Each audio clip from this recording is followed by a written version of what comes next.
Welcome to Blog Talk Radio. Please enter your host PIN. When finished, press the pound key.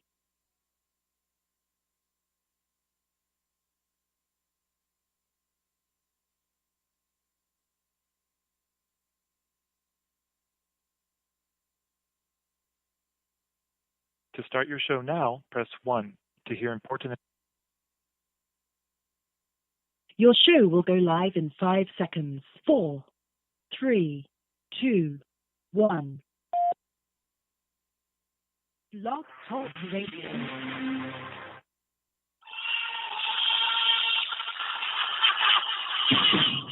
Welcome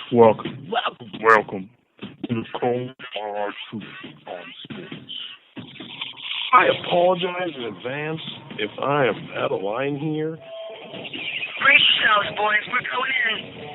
Am I hallucinating here? Just what in the hell do you think you are doing? I can't believe you. I'm not reading. I'm just looking at the picture. Welcome to the Cold Hard Truth on Sports. Welcome all to another great week here of the Cold Hard Truth on Sports. I'm your host, Matthew Long. A lot to go over tonight. Of course, we have the NFL Scouting Combine. We'll chit-chat about that. I have several takeaways from that. Some people didn't make it. Think it should have made it. I'll get into some of those names. As well as we're going to be having a special guest this evening.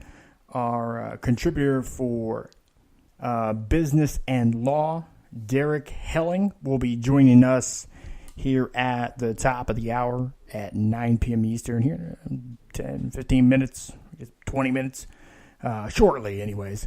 And then Kevin Krest will be joining us a little later on in the show as well, probably quarter till the hour, around 9:45 to talk with us too.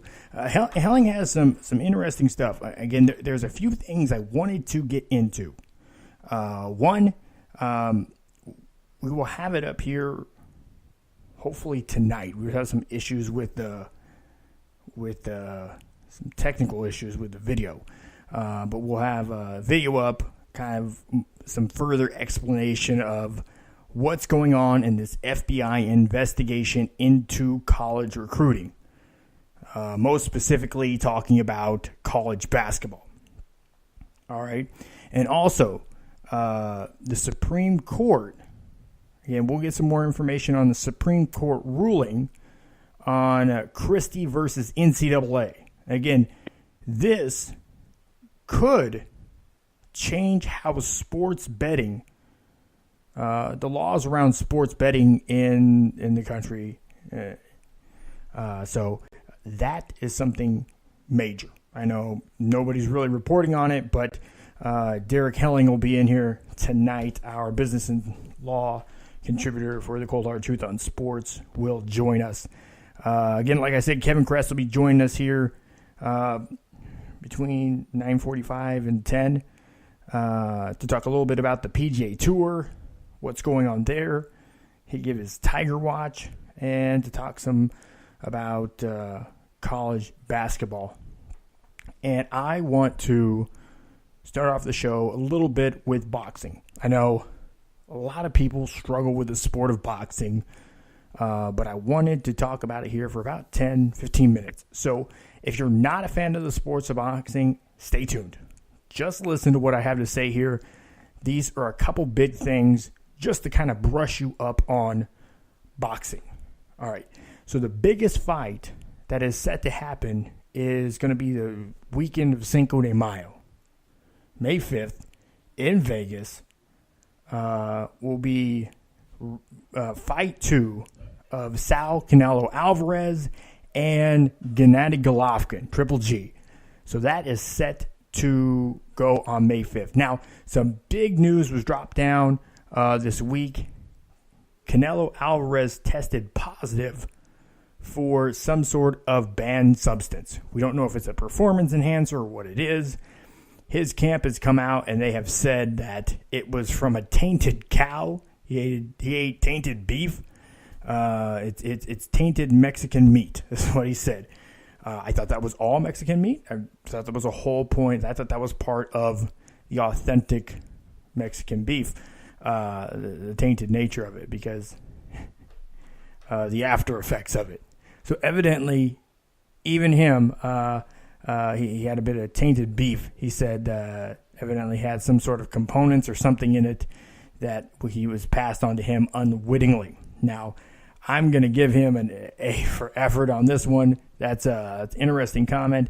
And yes, in tainted beef has been used before. I mean, if you look back in the history of PEDs, and I've done some research on this, they actually, in Roman times, the athletes for the Olympics, Olympic athletes and other athletes and gladiators would consume high amounts of bull testicles to increase the amount of testosterone in their system. So evidently, eating bull testicles help lead to the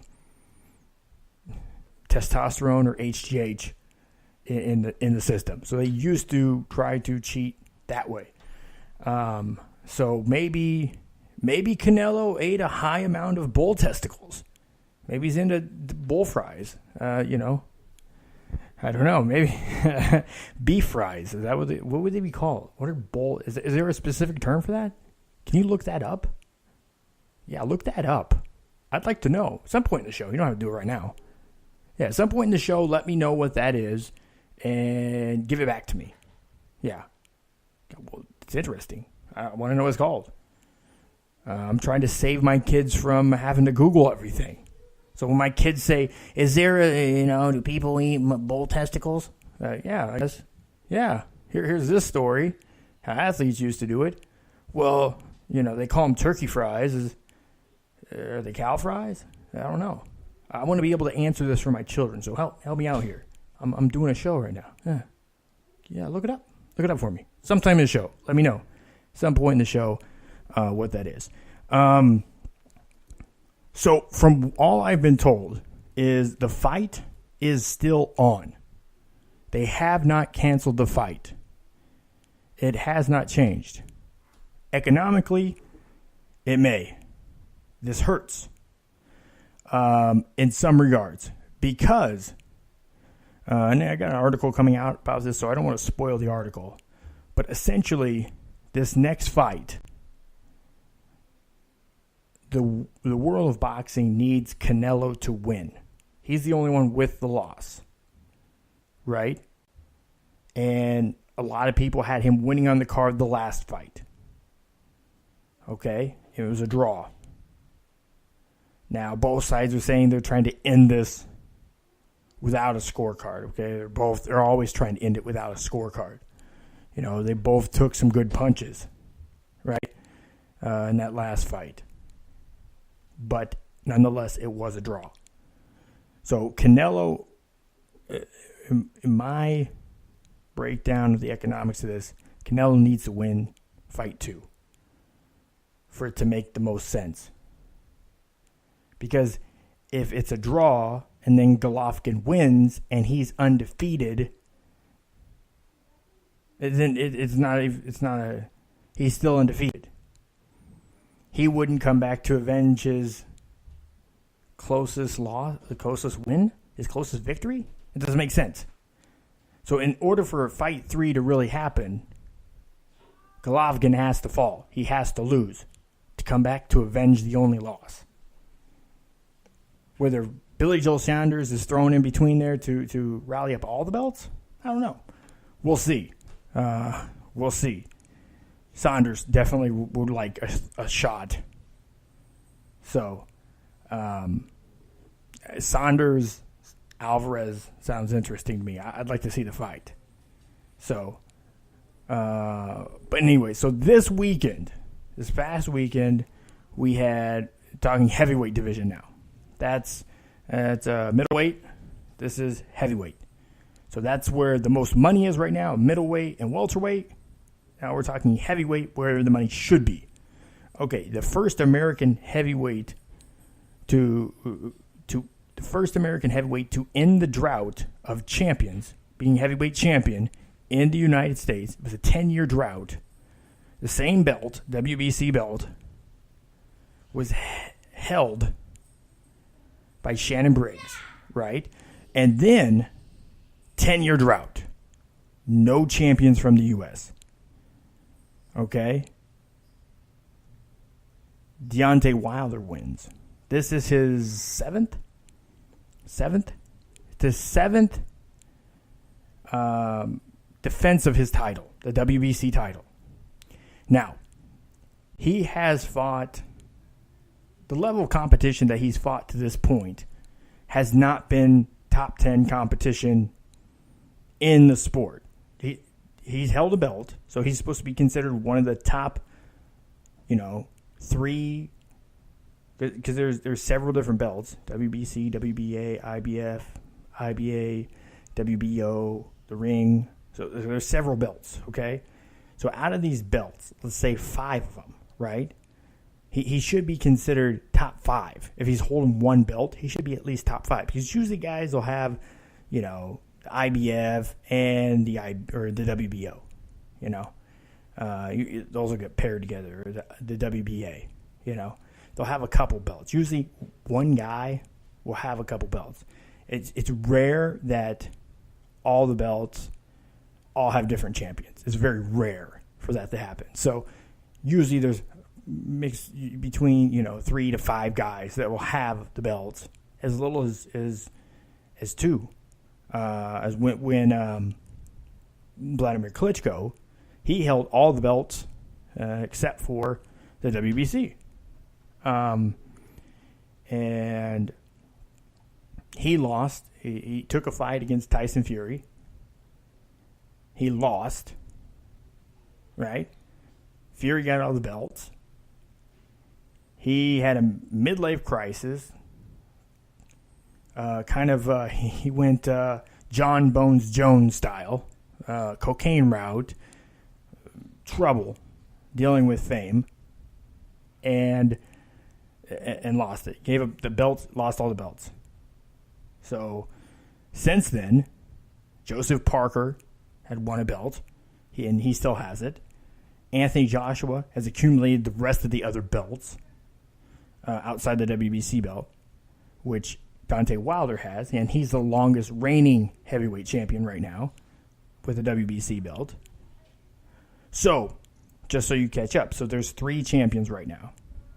Now, Wilder is facing the number 3 heavyweight in the WBC, number 3 guy, the runner-up contender, Luis King Kong Ortiz, which most people consider a top 10 heavyweight right now. He's a top 10 fighter in the heavyweight division. So this would be the first guy in heavyweights division that is top 3 or top 10 that Wilder has faced, his best competition of his career.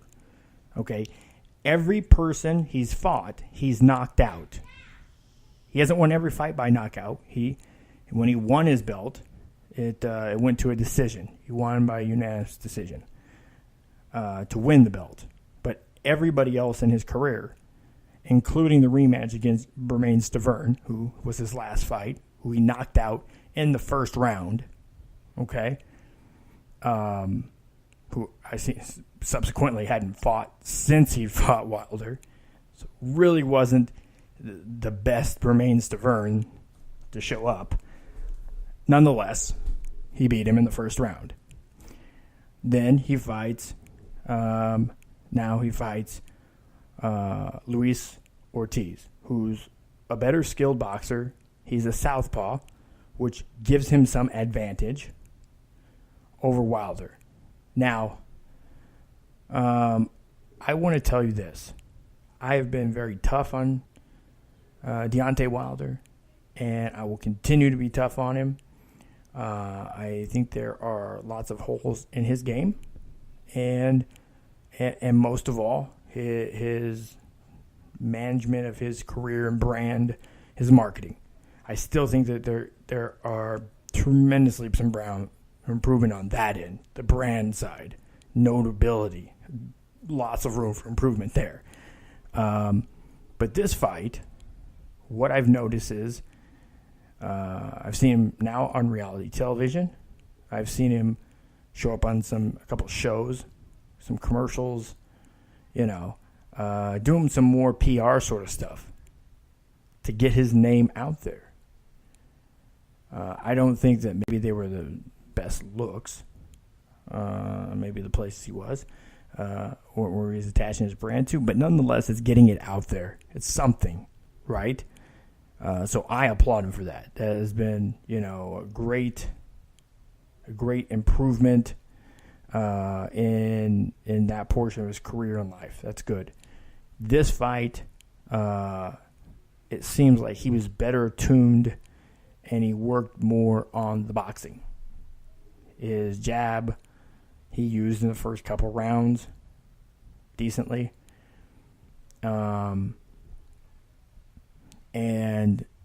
he did use in the early rounds a little bit more, try to use some more defensive boxing, which is good. It's improvement. By the third round, he pretty much had abandoned all that and moved back to his style of wait and see. He has a wait and see style. He's 6'8", right? He has length advantage. He's 6'8", and the guy has one punch knockout power.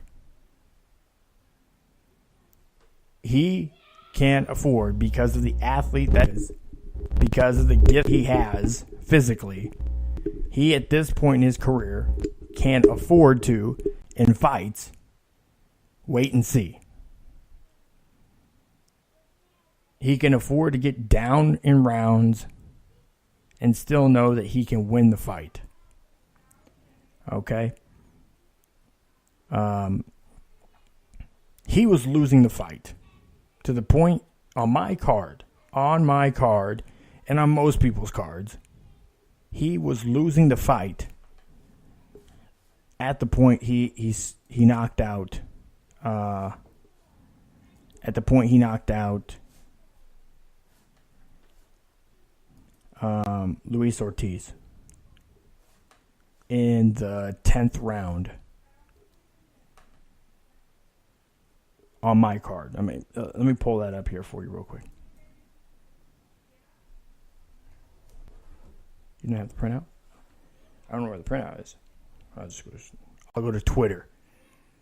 See, the one thing you guys got to learn. Okay, so a lot of you follow me because of football, and I appreciate that. And my random stuff here and there, I kind of throw in there. But boxing, I will tell you, major fights like this, I score round for round. I will give you a live score round for round on my feed, okay? I had the first 4 rounds for 5. Had the first 5 rounds going to Ortiz. All right. The 6th round went to Wilder. In that round. Now, I scored that round 9-9. A lot of judges scored it 10-8 because Ortiz was knocked down. Okay. Now, I scored it a draw round, because basically 98% of the round was controlled by Ortiz. He landed more meaningful punches in the rest of the round. Wilder, in the last few seconds, was able to score a knockdown in that round. Okay? Which did not end the fight or really press on. It was at the end of the round. There wasn't a ton of risk there for Ortiz. So they go into the next round, right? The next round, the 7th round, Wilder got hurt. He was close to hitting the canvas. He was able to survive the last minute and something and stay standing. He did not fall, but he was close to. he was close to getting knocked down. I think it's like the second time in his career ever. So Ortiz won that round. Following round, the 8th, Ortiz again. He didn't capitalize on the effects that he had, that Wilder hadn't recovered from the previous round, the 7th round. He didn't capitalize that on the 8th. The 9th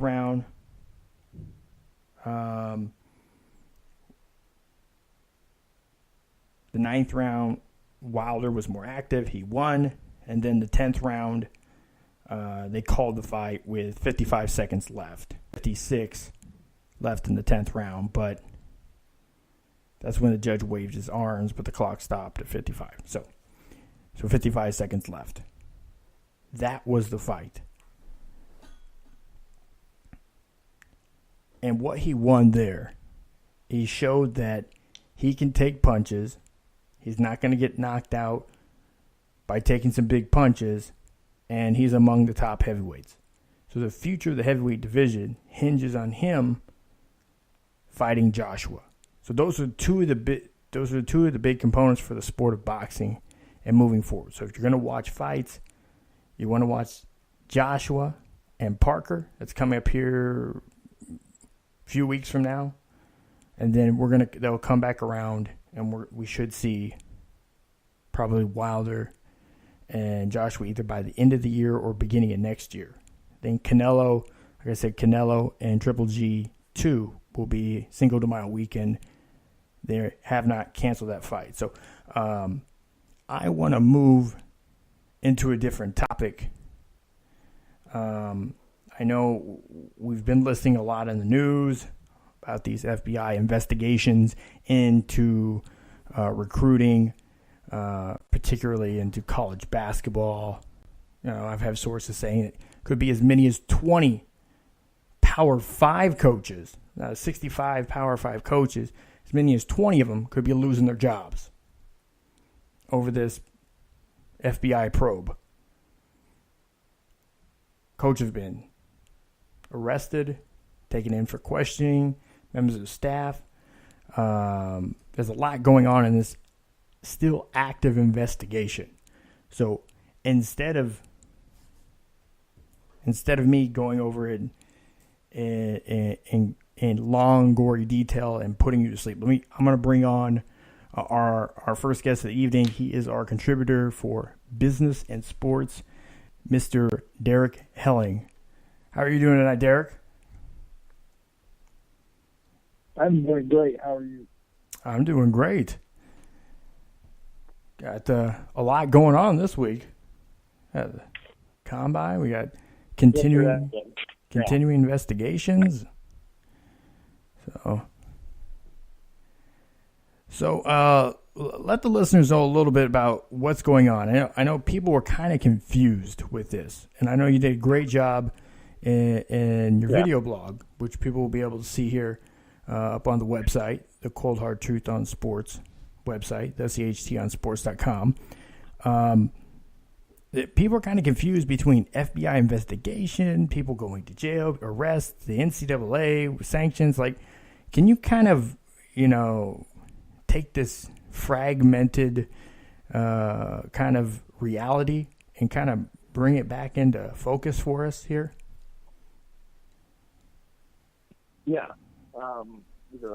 As the average fan sitting listening with either an alma mater or a favorite school in your state, you're probably wondering, the bottom line for the average fan is this going to affect the coach or the athletic director and the athletes that are at my favorite school?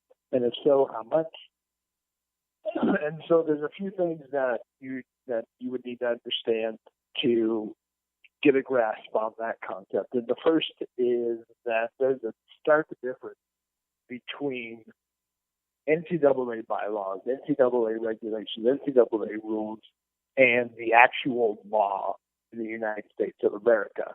The NCAA is not the government. The government is not the NCAA. The FBI is not the enforcement wing of the NCAA. They're not looking to enforce or check up on whether or not people have violated NCAA regulation. The FBI doesn't care about that. What the FBI is looking for is to see if anybody has broken the actual law. And so what they're investigating in all these scenarios is whether basically extortion happened. In these specific circumstances, how that would break down is we have an alleged conspiracy to use money through bribery to influence the decisions of high-profile recruits to choose to play their college basketball at certain institutions, or hire certain financial investors and hire certain agents if they should be fortunate enough to continue their basketball careers at the next level. So that was the... So to kind of... Go ahead. To put it into perspective, I know a lot of you out there listen or watch 30 for 30. Are you kind of explaining similar to the 30-30 that we watched about UNLV basketball when Sark was there? Or so essentially, you're saying kind of the agents or fund managers and stuff like that are giving money to students, not to throw games, but in essence to now lure them over to their services afterwards. And so try to an upfront investment to get future clients, right?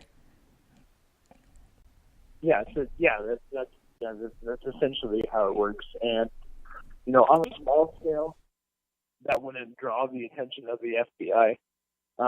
On the scale that it might be happening, it's going to be up to the FBI to prove this and the Justice Department to prosecute it if it comes to that. That is why the Federal Bureau of Investigation has gotten involved, is because what they're potentially going to eventually prosecute is a large-scale corruption and extortion ring that has involved that. Then, but I mean, let's be honest. This has been the worst-kept secret in college basketball for decades. Yeah. And but it's now to the point where, like any criminal investigation, they've got to have hard evidence to be able to actually prosecute people on actual criminal activity. And, excuse me, it's just getting to the point now where they've got a significant amount of that, and they're going to be able to, the Justice Department will actually be able to bring criminal charges against some of these people that are involved. So there has ESPN, I think, was the original source that reported on Sean Miller, the Arizona head coach. Their story has seemed to kind of change a bit. So can you kind of shed a little bit of light on that? I know from I listened to his outright refuting the claims that he was ever on tape organizing the payment to a player or family. Can you kind of clear that up for us too? Yeah, well, that's whether or not the FBI, the Justice Department, actually have a recording of him being on the telephone discussing a payment to be made to Mr. Aiden's family is now a matter of question as far as media reports go. As you said, this Coach Miller has refuted the allegations. Arizona so far is standing behind him. And it will simply come down to, and how we'll know whether or not the FDA actually has these recordings, is whether eventually any charges actually get brought against Coach Miller or not. If, as I said in the video, an arrest is only as good as your ability to prosecute the charges. And just like in any criminal investigation, you've got to have hard evidence to be able to prove.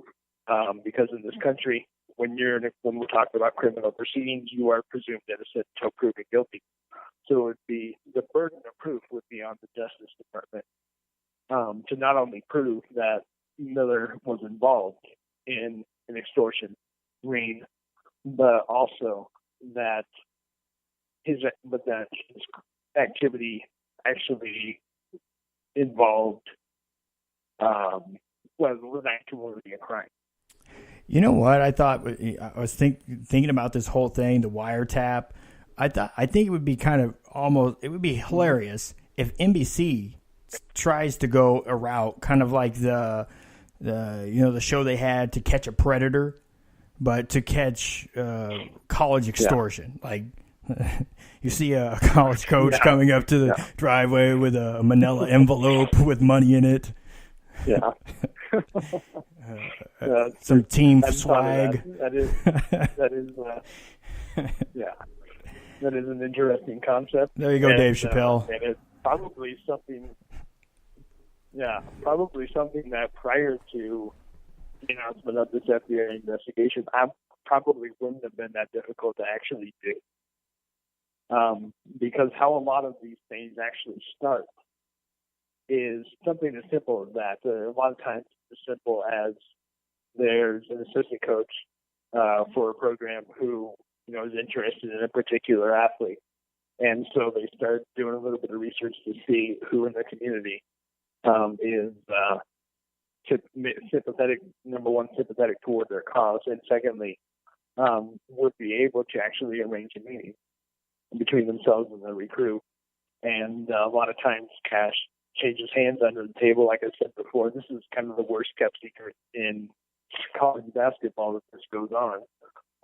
But up until this point, it's just been a matter of being able to have enough people willing to talk and enough hard evidence to actually bring some charges against some people. So we'll see how much of that actually happens. I'm not convinced of how many people are actually going to have criminal charges brought against them, not only because you've got to have a pretty good preponderance of evidence, but there's simply no precedent that these under the table payments are actual crimes. Because as I said in the video, there's nothing illegal about a shoe company making a payment willingly to a kid or the kid willingly accepting it. Yeah. What hinges on being illegal is when it's an organized conspiracy whose sole purpose is to use money to influence the decisions of others. And I'm happy you kind of bring that up. I do want to take a short tangent away from this because we talk about the legality, the FBI, the legal side. It is not illegal for agents, anybody, to give gifts or give money to student athletes. That is not illegal. Like you said, it becomes illegal if they're trying to do it to influence. So it's the influence, that's the catalyst part of it. Now, even with the NCAA, I know probably the biggest myth out there is student athletes cannot get paid while playing while they're a student athlete. That is the biggest myth ever. Again, this is per my conversations with the NCAA, okay? Literally, they can work. The only thing they cannot do is earn money, gifts, or any sort of commissions, favors based on their likeness. They have even amended and given waivers. Yeah. So I'm going to use Donald DeLahaye because he's the most recent person that has been a victim. We'll throw out air quotes with victim there. He has a YouTube channel. He's a YouTuber. He created a YouTube channel which he was making money off of. He submitted a form, the school submitted a form to the NCAA to allow him to make money off his YouTube channel. The NCAA said, good to go. You can make money off your YouTube channel as a student athlete. However, as long as it's not off your football likeness. Now, he clearly was using his football likeness, kicking. He's a kicker. He's kicking, 50 yards away into the window of the stairwell of a parking garage. It's cool. And fun stuff to watch. I don't watch crap like that for too long. I think most of us do that like sports. Even people that don't. It's kind of neat. But they said he literally, the couple grand that he made off those, he just had to donate that to charity or give it back to the community somehow, right? And then he can continue to make money as long as it's not off his likeness. He could still be eligible to play. He elected to give up his eligibility to play to be a YouTuber and use his likeness. Now, most of his videos have been revolving around that, even though there's some that haven't. But essentially, he traded his eligibility and an opportunity to capitalize on that fame. I don't know how long it's going to last, if it's going to end up fizzling out or not. I know I've reached out to him for comment for article I'm putting together on this topic. Again, but no response there. But still, even YouTubers, even where you can make commissions off of ads that run on your video on YouTube, you can monetize. You are allowed to do that as a student athlete as long as it's your likeness. Again, the NCAA is only worried about you using your likeness. That's the only thing, because the teams actually, colleges can't use your likeness. They can use your photo, but they can't put your name. So they even have limited access to that reserve of your likeness. They can put you on a poster with your number, but they can't put your name on it. They can sell your jersey number in the store, but they can't put your name on it. And even just so people know, if your name, for example, if your name was Tebow, while Tim Tebow was playing for the University of Florida, no officially sponsored NCAA sponsored stores that were official could print out names. So you could put any name on there. It doesn't matter if Tebow was your last name or not. If Tim Tebow's your son, you want to get a 15 jersey with Tim Tebow on it while he played there, it's against NCAA rules. They cannot do that. That is a rule violation from the school. They can be fined. But you could go to a third party that don't care. The guy at the flea market. You can go down to the international flea market in Tampa, and the guy will print whatever the hell you want on it. Maybe misspell it too. Put the E backwards or something. But all day you can do it there. But any officially licensed or sanctioned place couldn't even do that, because again, it's NCAA rules. You can't have that likeness. You can't sell that likeness, even though you're paying extra to put maybe it's your name on it. If that name and number correspond to anybody on the team, even if it's the fifth string water boy, it can't do it. It's against the rule. So that's all they're concerned with is the likeness, because that part of their copyright is what they are using to leverage keeping schools together, to what they're regulating. And the NCAA, I know we talk about, they keep saying there's a debate on paying athletes a wage or a salary. It won't happen, and they want the NCAA to play. But just so people understand, you can use, if you're a lawyer or you're a realtor, people know that there's governing bodies for those professions.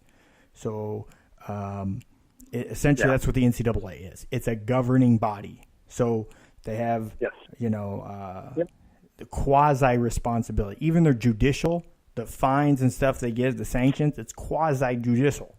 They cannot arrest anybody.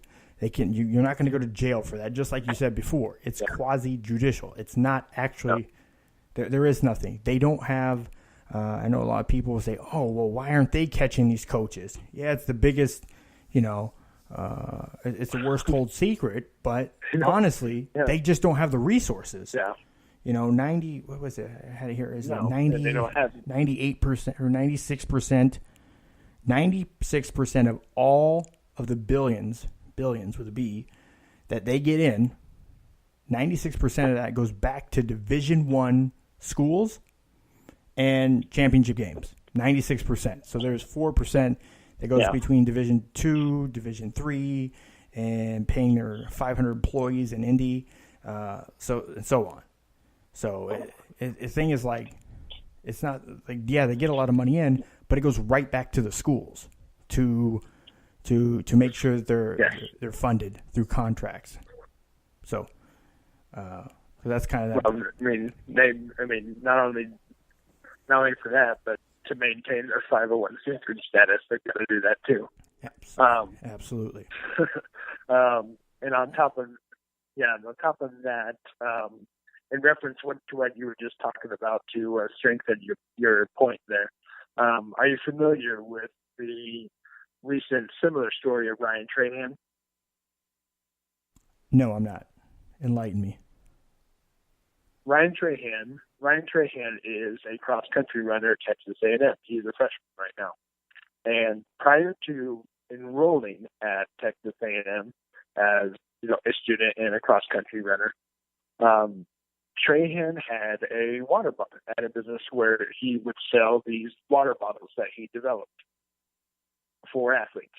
And he, like Mr. De La Haye, he had a YouTube account that he used to promote his business, which was, of course, all fine and dandy. And part of the content on his YouTube channel was, hey, I'm a runner, and I use these bottles. I make these bottles. You should buy them because I am just like you. I'm a runner. And so he enrolled at Texas A&M, began running for the cross-country team, and was continuing to make videos for his water bottle business. Texas A&M, and he applied for a waiver so that he could continue to have his business while he was studying at Texas A&M and running, and that wouldn't affect his eligibility to run cross country. The NCAA gave a green light and said basically exactly what you just said, that as long as you do not use your identity as a cross-country runner for Texas A&M or any other NCAA institution, you're good. Your eligibility will not be affected whatsoever. And Trahan today continues to run cross-country for Texas A&M and continues to have his water bottle business that he uses YouTube to promote. He simply never mentions on the YouTube account that he is a cross-country runner for Texas A&M. Now, I get that that's a non-revenue sport, and obviously it's different from football because of that reason. Yeah. But the point that you made, and the point that's strengthened by this argument, is while I agree that it's ridiculous that to some degree we have to pretend that Ryan Trahan, the businessman, and Ryan Trahan, the cross-country runner, are two different people. And that's essentially what it's the NCAA is asking us to do. It's the glasses. Yeah. I think he's wearing glasses in the YouTube video. It's Superman versus Clark Kent. Exactly. While I agree, I do think that that's ridiculous. There is a way for you to do both if you're an NCAA student athlete, and that's what people need to understand. It may not be ideal, but at the same time, nobody's holding a gun to the head, if you want to use that term, of a lot of these student athletes, especially if you're participating in a non-revenue sport, and forcing you to do so. Yeah, this is the simple thing I say, because too often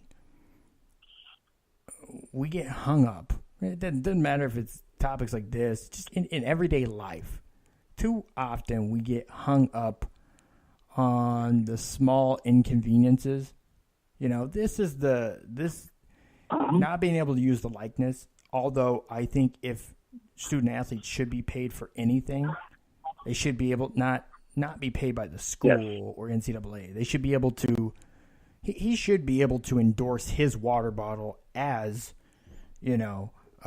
as who he is, and as again, not only am I, but I'm a scholarship athlete at Texas. He should be able to say that, and should there be some sort of revenue that off him doing that, if he uses that name, that the NCAA and Texas A&M should get off every sale?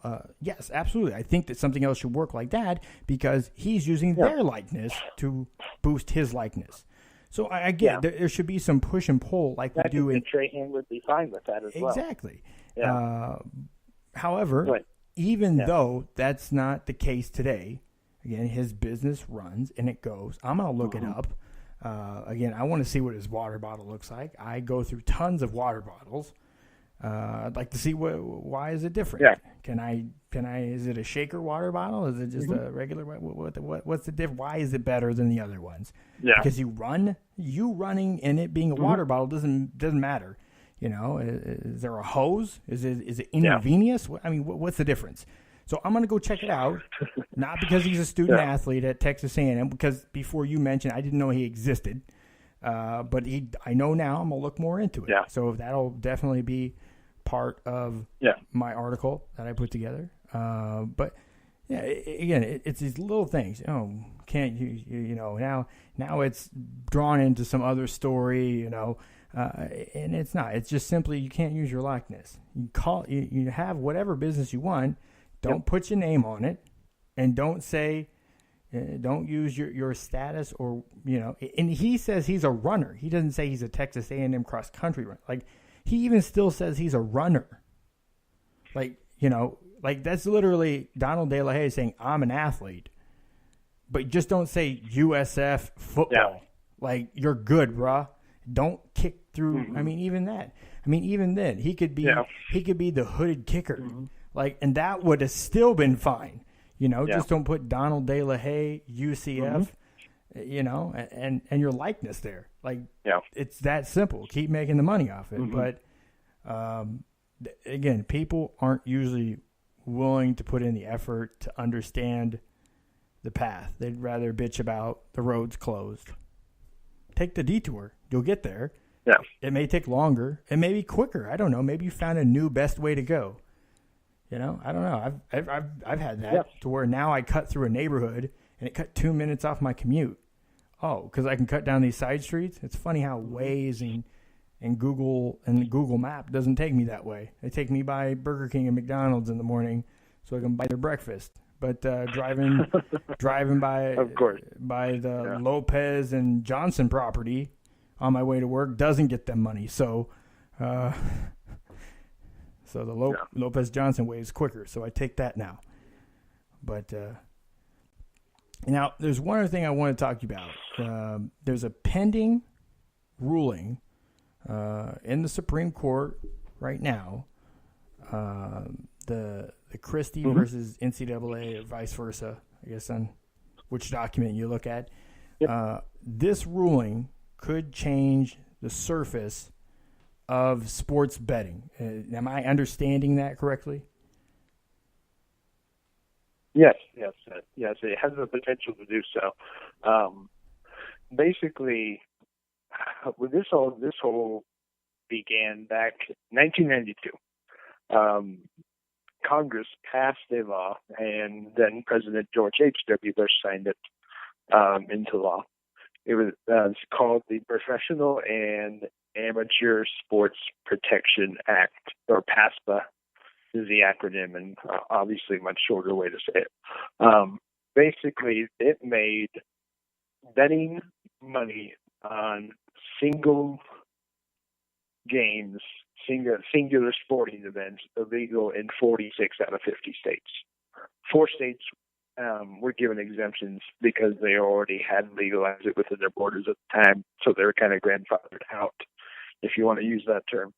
And the only state that's really done anything major with its exemption since then has been, as everybody's aware, Nevada with Las Vegas. But Delaware, Oregon, and Wyoming also have exemptions if they ever decide to do anything with it, which they should sometime soon. Delaware is probably, among the other 3, is probably the one that has made the most taking the most actual action toward that end. But anyways, so almost 4 years ago now, the New Jersey legislature passed a law, and then Governor Christie signed it to regulate and tax and legalize sports betting within its borders. Nearly immediately after this bill was signed into law, it was challenged in court by the 4 major sports leagues in this country, the NFL, NBA, Major League Baseball, and the NHL, and the NCAA sued Governor Christie, basically arguing that their business was harmed by the passage of this law. And Christie's case, or New Jersey's case would probably be a better term for it, has basically lost at every venture, at every level of the court system, until a few months ago when the Supreme Court agreed to take up the case. And they heard oral arguments for both sides of this debate back in December. And we could have gotten a ruling this past yesterday. That didn't happen. So the next possible date is now April 5th. So what could happen is, as a result, because the basic question before the Supreme Court is, did the Congress of the United States of America, the federal legislature, overstep its authority by basically telling the states what it could and couldn't do within their own borders in regards to sports betting? That's the question that the court has to decide. If the court decides that amounts to unconstitutional, the legal term is commandeering, then that will effectively strike down PASPA and the federal law making sports betting illegal in 46 out of 50 states will be null and void. And the matter will be left up to the state governments themselves, some of which have similar laws making sports betting illegal. Most states currently are either mum on the issue in their own constitutions. Many states, West Virginia being the most recent, have recently passed legislation in anticipation of PASPA being struck down, and many other states are currently processing bills to do the same.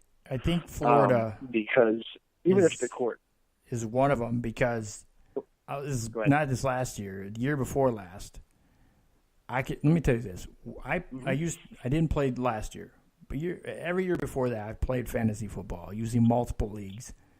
Usually, it's with friends. I'm not playing for money. I don't have that kind of money to donate to that cause. I have kids. I donate to their cause, and evidently that might get me money later on, or somebody to wipe my ass when I'm 98. So I'm going that route. But in Florida, of course, literally, if you try to sign up and it says, "Oh, you're in Florida, you can't play because you're in Florida," it's illegal there. You can't. It's considered gambling. You can't do that online. And even if you change your address, just put in a BS address, and you get and literally you get a VPN, because they'll look at your IP. So you get a VPN. Now you put in your bank account information. If your bank is in the state of Florida, now you cannot do it. So literally 2 years ago, because I'm originally from Nebraska, I still have mail that go to one of my residents in Nebraska, and I have a bank account that's still there. I literally had to sign up with a VPN, and in my bank account, a U.S. bank, because it's only like in the Midwest and one bank in New York, I guess. I don't know why. It's weird. Like Runza. They don't want to come anywhere else where population is. So you just stick there. I got to go 1,500 freaking miles to get a Runza. Anyways. And it's like I had to conduct this whole, like, I mean, it was like just below what Putin had to do to disrupt their election just to play fantasy football. I think somewhere along those lines. Like, I didn't do anything illegal, I don't think. But again, to play a free fantasy football league, I'm just saying it was ridiculous. So I didn't want to deal with it last year, so I didn't play. But yeah, and it was a free league. Like, it made you verify your bank information in a free league.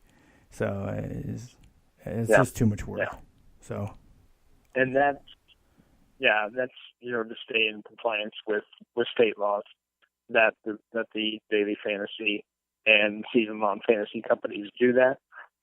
Legally, DFS and season-long fantasies have been treated as kind of a different animal than straight up you're betting on who's going to win the game.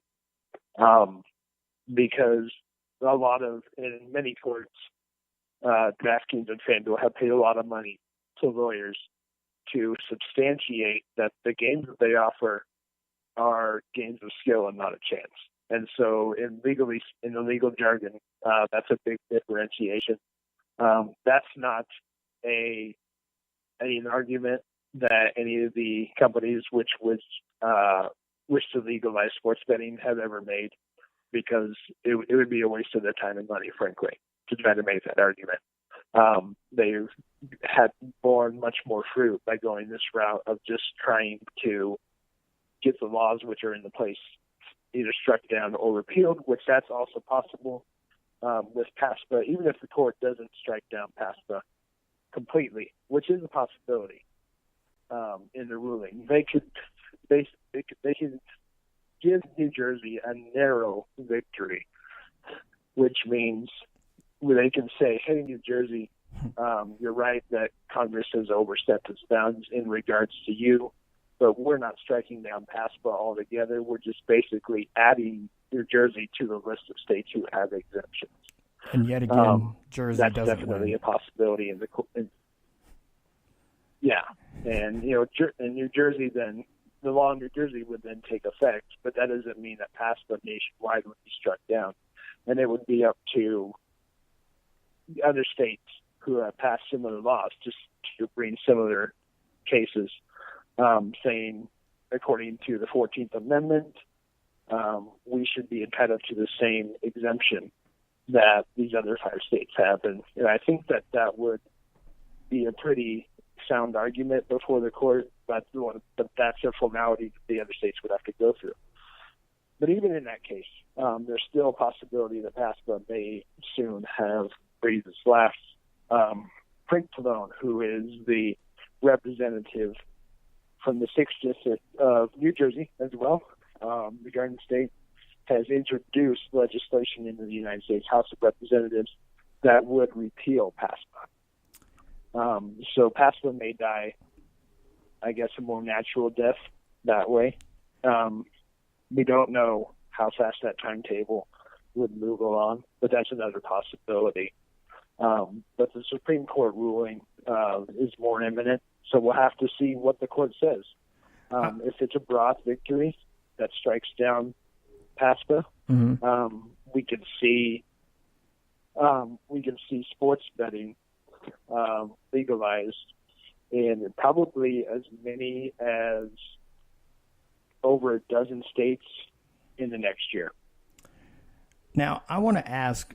I'm going to ask a question at the risk of looking and sounding like an ignorant fool. Maybe I am. Now, a lot of people, I joke about Chuck E. Cheese being a casino for kids, but I mean, what truly, if you're playing sports, if you're playing fantasy football, and you put in money to play, or you do the daily fantasy stuff, or you put in a slot machine and pull a lever, or you go to Dave and Buster's and you put in a coin, put in $5, you're shooting hoops, and you get a bunch of tickets out, and you get money, you get discounts on food. Like, what is really the difference? I mean, you put in money, you win compensation. What is the difference? In terms of the real everyday life, there isn't much of one. But if you've had any interaction in the courts, system in not only this country, but it really anywhere across the world, in the developed world. The courts don't deal in necessarily what the real experience of everyday people is. They deal in the law, in the letter, and to whatever degree the spirit of the law. And that revolves around rhetoric and around arguments that can be made and substantiated for why the law says or why the law should be applied this way. And that's what this thing with sports betting comes down to now.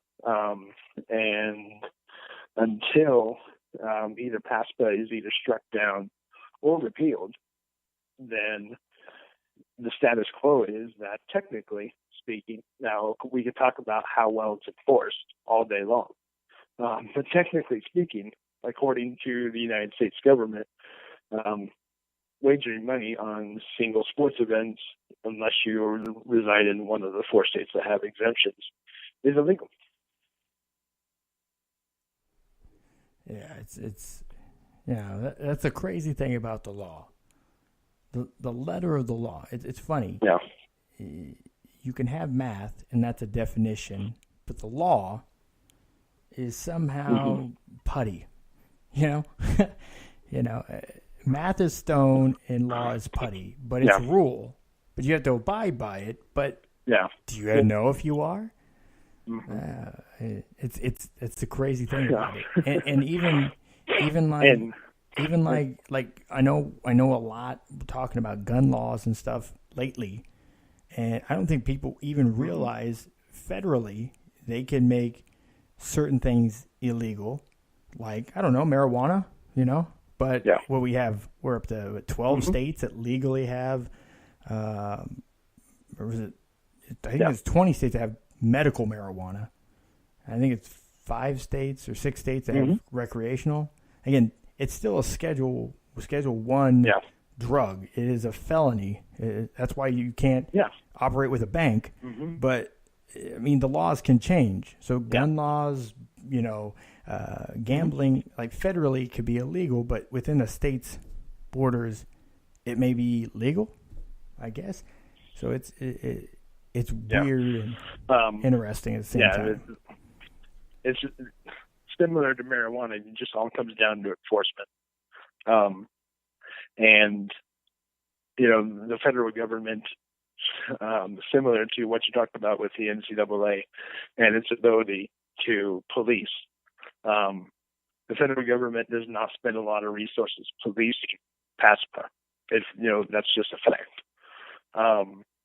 Illegal, quote unquote illegal, sports betting happens on a massive scale in this country every day. And a lot of the reason why the push to legalize the activity that's already going on under the table is because there are consumer protections that we as a society have decided that we would like to implement that exist in other industries. And also, frankly, because the state governments see dollar signs in it, and that's a big reason why the push has been strong lately to change the laws at a federal level and then at the state level as well. And I think it's a good change as long as it's done right, and that's what's being debated in a lot of state legislatures right now. Yeah, because I think it all comes down to, if you can regulate, can you regulate properly? Because I don't think, outside of if your last name's Paul, there's not a lot of people arguing against no regulation. But most people are saying, is the regulation fair, and can you accurately regulate it? Is it, the thing is, like, I don't think they figured out how to regulate marijuana on a large scale yet. That's why federally, other than lobbyists, federally, they really haven't done it, because it's not something where they have found out. Again, was this 80% of the population agree with legalizing marijuana? I mean, same thing with legalizing background check. Like, overwhelming portions of the population are agreeing on few key topics, but yet not being addressed or fixed, really even addressed, truly, let alone fixed. But that's it's always it's craziness. But well, Derek, it's great having you on this week. Let everybody know where they can find you. Yeah, I'm on Twitter at @DHellingSports. You can find me on there, and I've also got a Facebook page for content. That's facebook.com/DerekHellingSports. And we'll be working on, there is a recent lawsuit in Texas that is going to be akin to the NFL concussion lawsuit, but against the NCAA instead of the NFL. So that's something that I'm working on. I just got the documents for that today, and going to be pouring through the hundreds of pages and coming up with something coherent on it very soon. All right. Well, we look forward to that. No Snapchat? You're not Snapchatting, putting a bunch of dog filters and stuff like that? No, I'm not. I'm almost 37. I'm too old. Yeah, I have a Snapchat. I try to use it sparingly, but just so nobody steals my handle, basically. So, all right. Well, thanks. Of course. Thanks, Derek, for coming on, and we'll be talking to you soon. Yes, sir. Have a great night. Derek Helling, ladies and gentlemen. So, I'm gonna bring on, kind of in the same realm. I have a couple people I'm gonna bring on. Starting off with my regular co-host Kevin Krest. He's more versed in sports gambling than I am, and I know you guys have missed him the last couple weeks, but he's back. And Kevin, how are you doing tonight? I'm doing great, Matthew. It's been a little bit of a while, so I'm glad to be back on the show. Absolutely. Took a little bit of a break there, so we all need time to get back into March Madness. Little PGA golf. So, and Tiger Woods is a golfer still, and that drives people. So, definitely a plus. But I want to get your take. I wanted to get your take first on kind of what Derek was talking about. This court hearing. The next time, I guess it's going to be April 5th, that PASPA will be heard in the Supreme Court. What are your feelings behind that? Are you looking forward to it get repealed or struck down? Again, revolving around sports gambling, because essentially that's the law that makes it illegal to gamble on single games.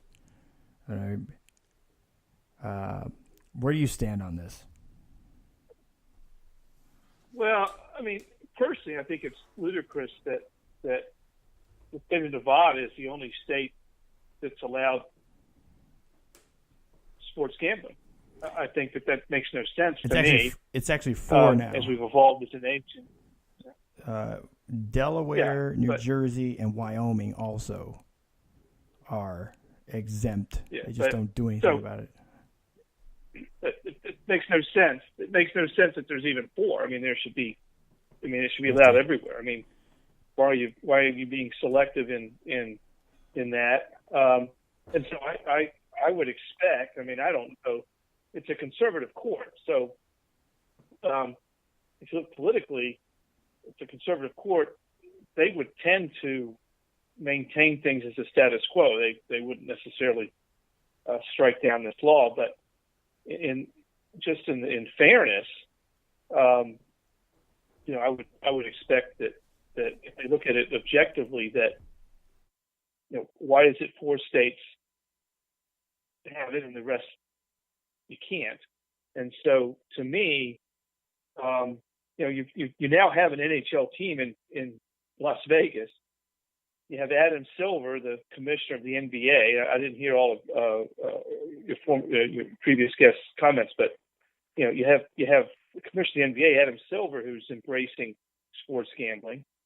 You have DraftKings. You have single one-day fantasy leagues, which we've had this discussion before, which is clearly gambling. I don't care what people say. I mean, it's not a game of skill, because the people that are betting on the results have no impact whatsoever on the result. I mean, they're not playing the game. So I'm not sure how you can say that's a game of skill, that I can guess how many points James Harden will score in a given night. That to me doesn't make any sense. But that's an argument for a different time. But the proliferation itself of gambling, would lead me to believe that they should legalize it. I mean, there's so many reasons to have it legal that outweigh the not having it. I mean, obviously one of the big issues for many years was,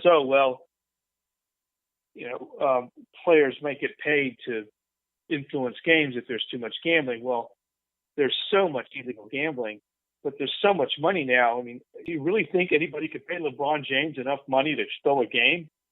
I mean, he's making $34 million a year. I don't know how there could be enough handle on a single game that would influence anybody to be able to pay him. So I think that ship has sailed for the most part.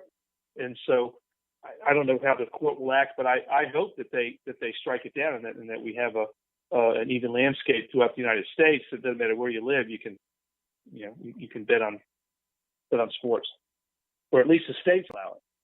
They can vote to allow it. Yeah, hopefully Florida overturns that, because I don't see myself playing fantasy football anytime soon if I have to covertly hide my IP address and then use a bank account that has an address in a different state. Like, I just want to play free fantasy football. If I'm not doing good towards the end of the year, I'm probably going to slack off and not set my roster. So, I mean, no money's being lost and, or gained from this. So, I don't know. Yeah. See, that's the thing is, I don't know. Again, kind of what we closed on there. I don't think anybody really has the issue with certain things being legalized. I think most people have issue over regulation, how it's regulated, is it properly regulated. I don't think that there needs to be regulation on the internet as far as airwaves, like our show.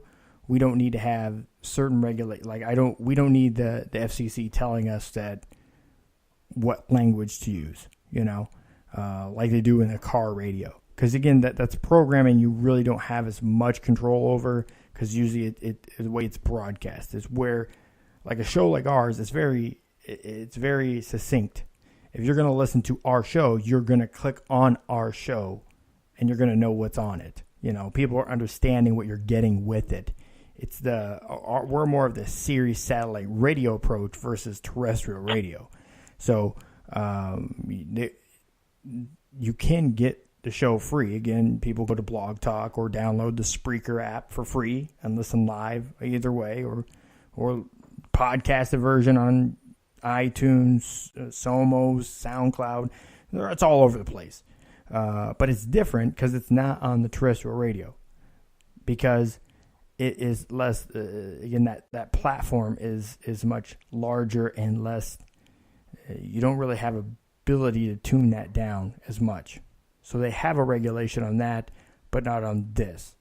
And I think that's a good balance between the two. This is where, if you want to, if you want to look at that as the light or the Christian version, or, again, a lot of times that isn't, because terrestrial radio gets pushed to limits on a lot of different shows that I've listened to.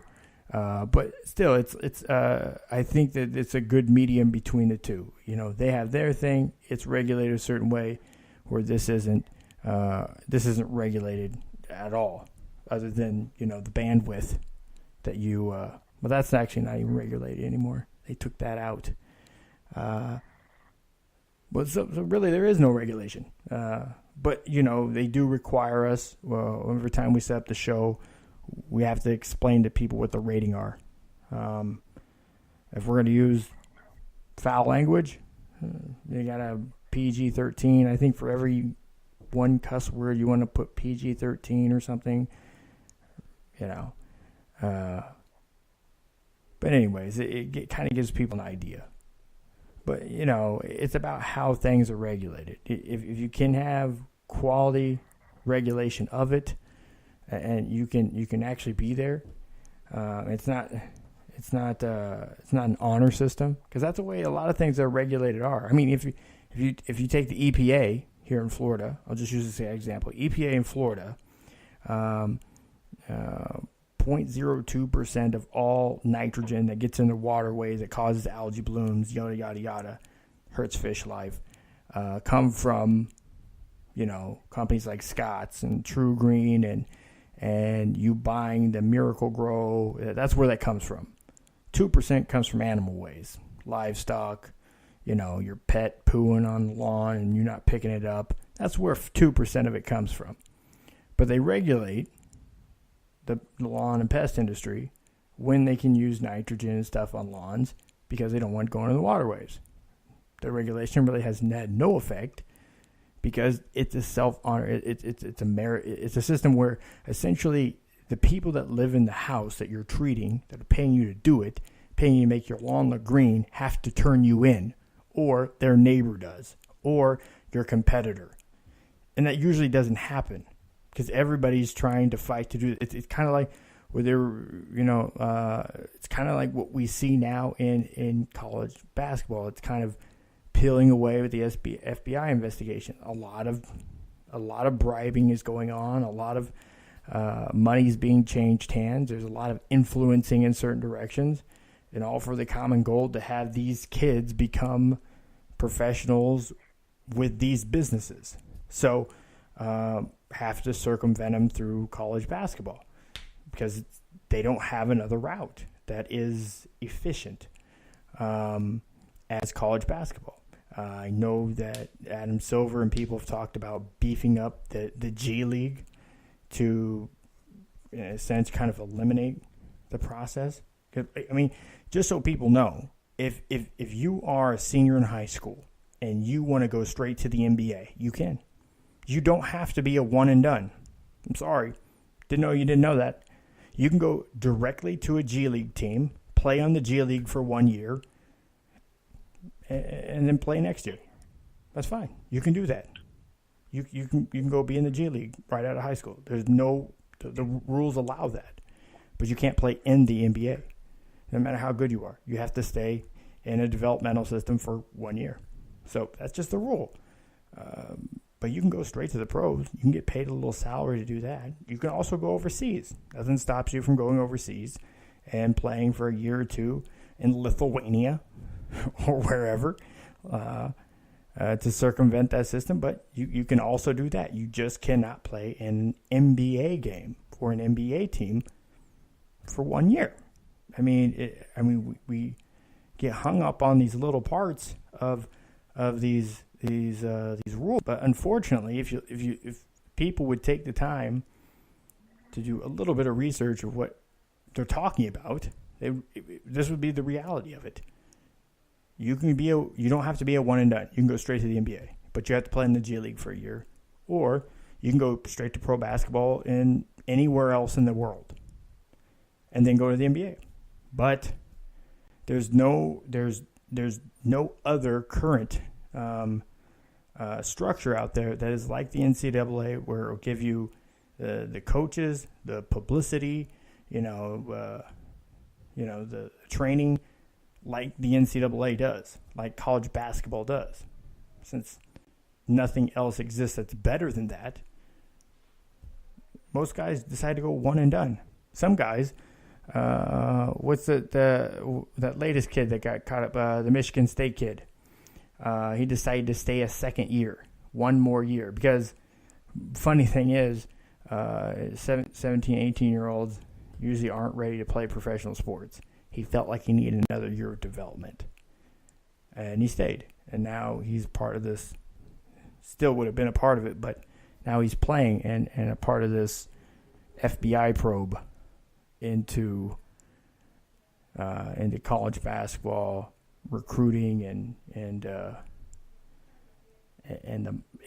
shoe companies and corruption, I guess, if we want to throw that nasty word out there. So, but I don't know. Is there anything else that you wanted to put into that about that, or? Well, I mean that's a Pandora's box you go from there. I mean, yeah. Number one, why is the FBI involved? Which to me is they couldn't find a way to stop a kid who they knew about from killing 17 people in Florida, not far from you. Yet they're spending time on an investigation into college sports, which is ludicrous as far as I'm concerned. Let the NCAA, let the colleges deal with that. But it did open the door to something that we knew was going on. I mean, I don't believe anybody that's been involved in sports or reported on sports or analyzes it like we do was surprised that this stuff was going on. I mean, you go from the AAU coaches to the college coaches to the, you look and see how some of these teams get these players. I mean, we talked about it earlier. I mean, how the heck did Ole Miss get so good at football so quickly? I mean, we know how that happened. We know how that happened, and it came to light. I mean, that was no secret. How did Ole Miss go from being, and also ran the SEC to being number one in the country in 2 years? I mean, how are they getting 5-star recruits away from Alabama and LSU and some other schools? I mean, we know how that happened.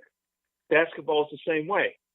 Basketball is more convoluted because of the one and done rule, and the high school kids are that much closer to getting the pros, so the money's much more immediate, and so the payoff for a shoe company is much greater, and it's more quick. It's the return on investment is quicker. It's also not that many guys. Okay, football's 85 scholarship players on each team. Basketball, you got 12, and frankly, you have one or two that are really any good, and some teams, even major college teams, don't have anybody that's eligible for the draft. There's only 60 players drafted every year, so you can really focus the money on the guys that matter. And so I'm not surprised at all. And we know the players that were involved. We knew Rick Pitino was dirty. We know John Calipari's dirty. Hell, he's vacated wins everywhere he's been. It's just a matter of time before they catch up to him in Kentucky. Massachusetts, Memphis, I mean, your past is your past. You have to get away from it. And so, to me, I'm disappointed, and it certainly is going to make the future murky for the NCAA. But as you and I have discussed, I don't think the NCAA is a relevant organization as far as sanctions are concerned. I think they should be putting on tournaments. They should be directing the rules of the game. All of this sanction stuff, I think, is outside their area of expertise. They've never done it very well. They certainly haven't done it fairly. Yeah, they just don't. They don't have the resources to do it, and that goes back to the whole regulating efficiently. Not. They just don't have the resources. They don't have the people and stuff in place to do it the right way. Well, let's put it this way: they have the financial resources to hire the people. They just don't spend them the right way. You and I had this conversation, a year ago? The salaries at the NCAA, the amount of money that they take in and what they pay out. I mean, I'm going to do. Tournament, I'm actually going to do I'm going to do a video blog on that. Probably next week. So So I'm not going to spoil we're it. at that time of year. I mean, this is, and you know, think about this. What came to light a couple weeks ago, all of these kids, do you realize that they all got cleared within a day? It's taken them years sometimes to deal with these issues. But because it was their gravy train, which is the NCAA tournament, basketball, the men's NCAA basketball tournament. Let me clarify. Be very specific. The men's NCAA basketball tournament is their gravy train. They did not want this hanging over them coming into the tournament, so they cleared everybody. Okay, give so much to charity. You know, go say 4 Hail Marys. Go click your heels. Say I'm sorry. And fine, you're done. You can play.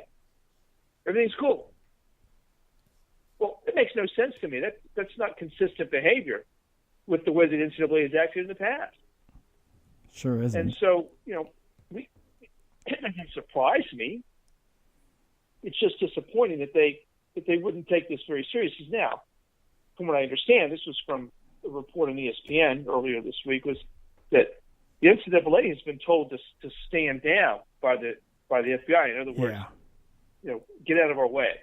That's what from sources I've talked to too, because properly. they don't want him to mess up the current ongoing investigation, because the NCAA they have what's called quasi-judicial authority, so they can give sanctions and fines and stuff to schools based on their benefit-driven membership with the NCAA. They cannot. There's no legal ramifications they can deal with. The FBI is actually dealing with legal things, so they're saying your membership stuff is second or third to what we're doing in our investigation into bribery and collusion and stuff that again it's extortion. They're looking at bribery, collusion, extortion is what they're looking into, which are all pretty serious crimes unless you're a president. So that's what the FBI is looking into there. I guess this is the couple years of collusion and extortion and stuff. So, well, that's what they're on. That's their kick. So that's what they're investigating, not rule violations. But the NCAA, they're saying, listen, your investigation, hold off, because essentially what they're saying is we're going to tee this up for you, and then you do what you need to do based on our findings. Because they know the NCAA in their current state don't have the resources to do it. They would have to hire somebody, but they don't want them hiring people to interfere. They're saying stand down, don't interfere with our investigation, because then the NCAA can get in trouble for interference. But that's as defined by the FBI. In other words, okay, so I'm a shoe company, and I decide to pay a kid $100,000 to go to a particular university because I have a contract with them. What law has been broken? None. Actually, there's none that have been broken. That's one thing we were talking about a little. None. The issue is they're using their influence and money to extort the student athlete, or vice versa. There's extortion going on. Like, we're giving you money to influence your decision. So because of that, you understand what I'm saying? So because of that, that's the problem. That sounds like capitalism to me. Well, that sounds like capitalism. If I'm the student, how am I being extorted? Because I'm not giving you anything. Well, it's the same way. That's what they're saying. Like the same way if somebody if we take it for example, like a lot of people were coming out with like sexual abuse or harassment claims, because the claim is based on the individual has a position of authority or power over the other person. So they're inappropriately using their position or power to gain access or the utility of that person through that power, which is considered inappropriate. Again, I understand what you're saying is, hey, if somebody's going to pay me more money, why wouldn't I? But they're saying is they're putting these people necessarily in a situation where it's more of the gun to the head scenario than it is, a suggestion, So they're trying to manipulate. The manipulation of the person, that's what the fraud is. They're manipulating them to go to a certain school, to sign with their company, to be endorsed, to endorse their company later on once they're professionals. So that's where it's coming up. That's the portion that is the crime, not actually receiving money from a shoe company or an agent or funds manager or anything like that. The illegal part is the manipulation. So that's the thing. So, but the thing is, with the FBI investigation, they're not going to go after the students. They relatively usually don't have anything. They don't have much. They're not going to really go after the athletes because those are going to be more key witnesses. So most likely what they're going to go after, and not even necessarily just after like coaches. Some coaches will fall, they'll lose their job, but they're really not going to get hit with much. It's going to be more so the shoe companies or the agents or somebody like that they're really reaping the most benefit. They're the biggest cash cows. They're the biggest ones. So they want to go after them. So they use everybody else, give immunity along the way to people to get information, exchanging information for immunity to build a bigger case. So again, I think again, it's not about paying or not paying student athletes, because we kind of see we're pretty close on that section of it. They do get paid with the benefits they get right now, but we agree that they should get paid for their likeness, which they're not. However, at the same time, it's tough because there's no regulation on the other side. Like, you're relatively free to talk and have a funds manager because, again, that's investing. That's not somebody that's an agent. Now, if he works for a sports agency, then it's considered he's under the sports agency. So that's under the issue. But if it's a fund manager, a funds manager relatively doesn't have much to lose from trying to coerce or one of these athletes into being a client. I mean, there's nothing in the NCAA rules that doesn't allow them to talk, and it just doesn't allow them to make money or gifts or commissions or make any sort of advance off their likeness.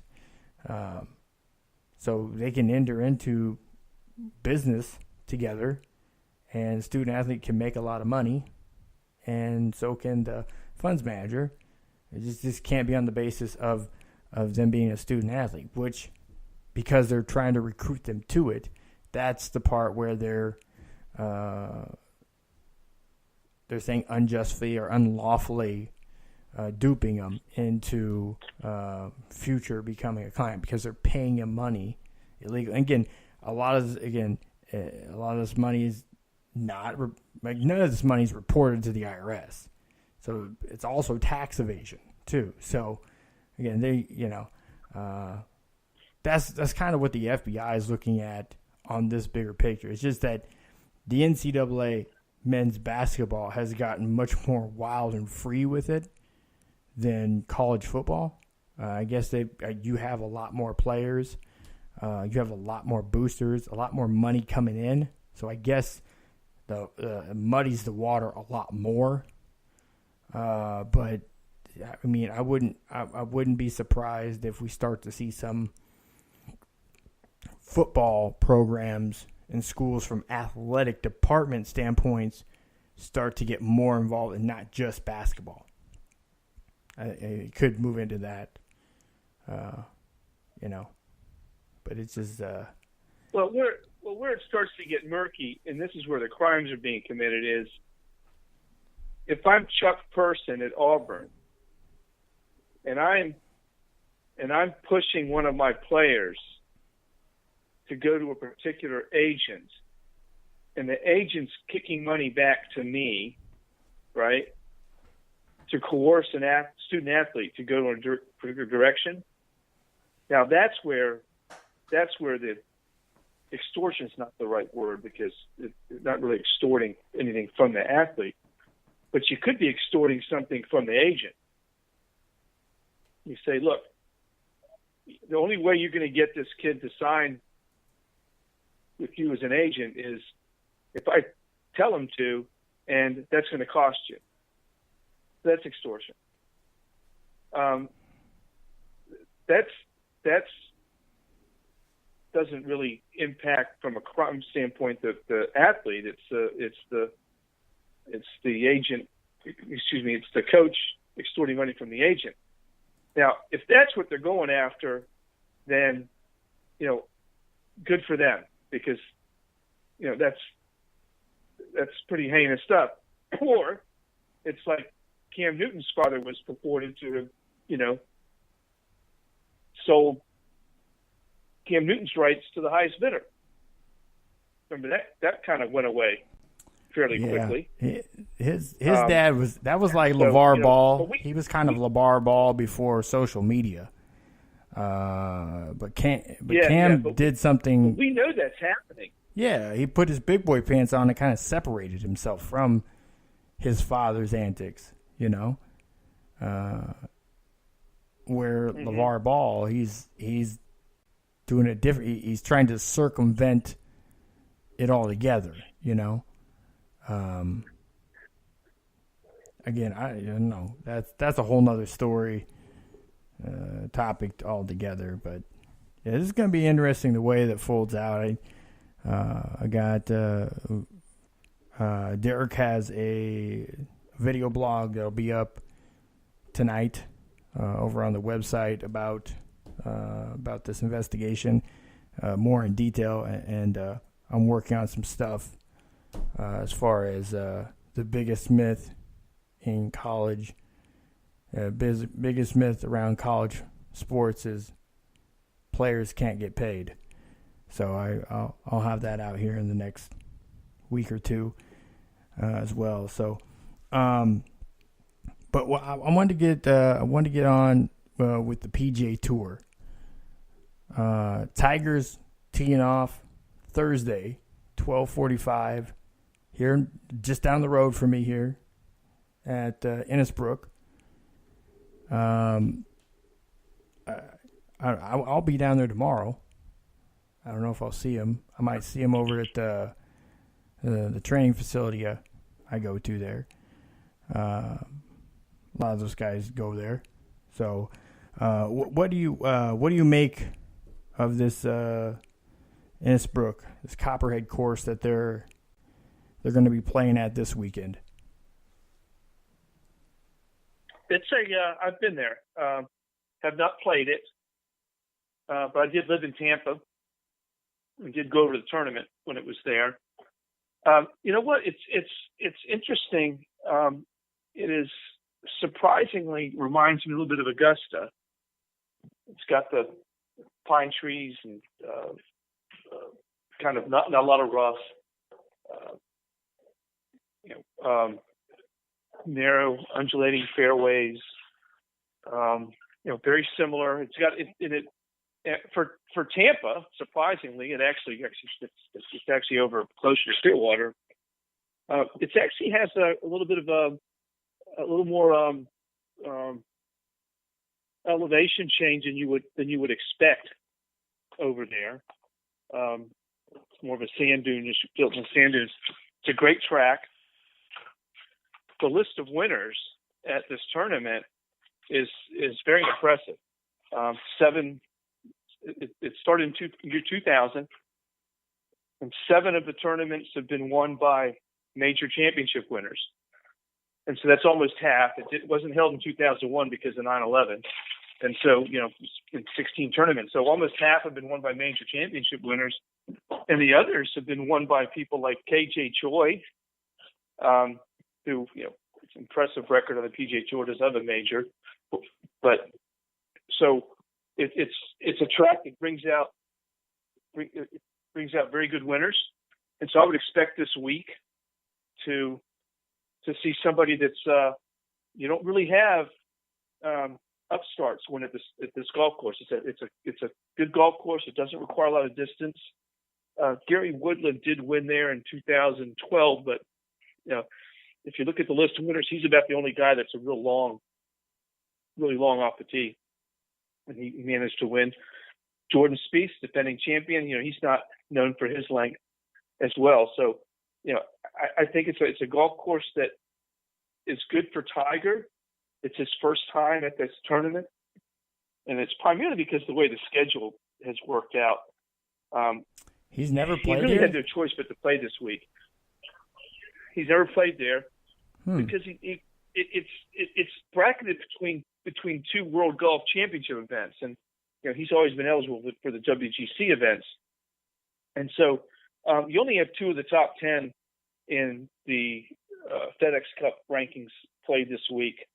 But you have a whole lot of guys that weren't eligible for the WGC event. Last week it was in Mexico, and next week in 2 weeks is in Austin, Texas for the match play. So this week you've got Tampa, and then next week it's the Arnold Palmer Invitational up in Orlando, and the following week he's not eligible for. And then he doesn't play the week before the Masters, so he's not going to play the next week in Houston. So he had no choice but to play this week. I think it's a great event for Tampa. I mean, Jordan Spieth, and Henrik Stenson are playing together, and so that group is just a monster group. I mean, that'll suck probably half the fans Thursday and Friday will be trying to follow that group or somewhere near it because that's the glamour drawing. And Tiger has never played this course, and he tends to win at courses where he's familiar with. I mean, you think about his 8 wins at Bay Hill and his multiple wins at Memorial and wins at Firestone and WGC events. So we'll see how he does.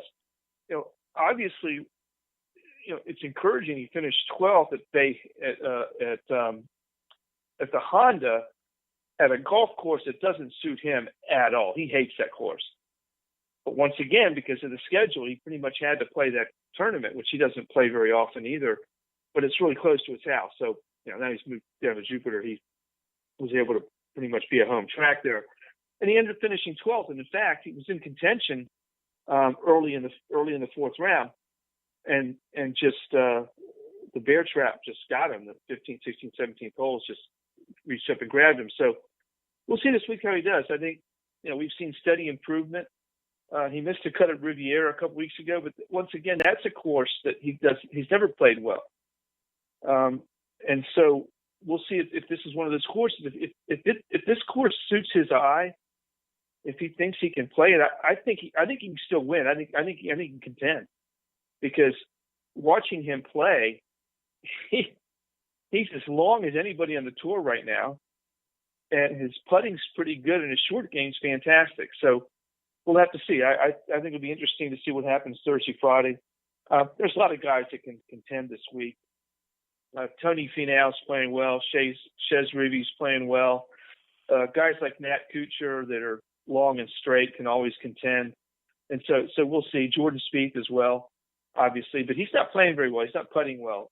He got it going a little bit last week, but he's missing a lot of putts in the 6 to 8 foot range, which the kiss of death for PGA Tour players. So we'll see. I think it'll be interesting to watch.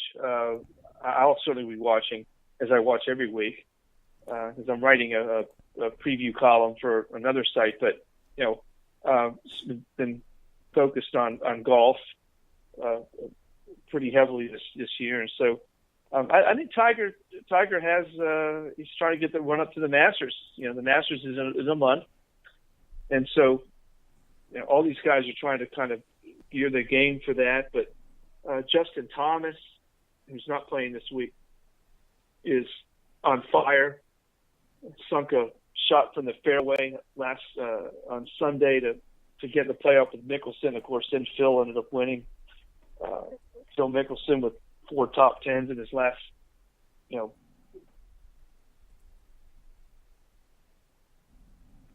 for the PGA. Nicholson at 47 playing well. Jordan Spieth, Justin Thomas, Rory McIlroy getting back in the mix. Dustin Johnson playing fantastically. He just won an event for his 11th consecutive year. So yeah, there's a lot going on. Ricky Fowler's exciting, hasn't won a major, but I think that's going to end at some point. Bubba Watson won a couple weeks ago.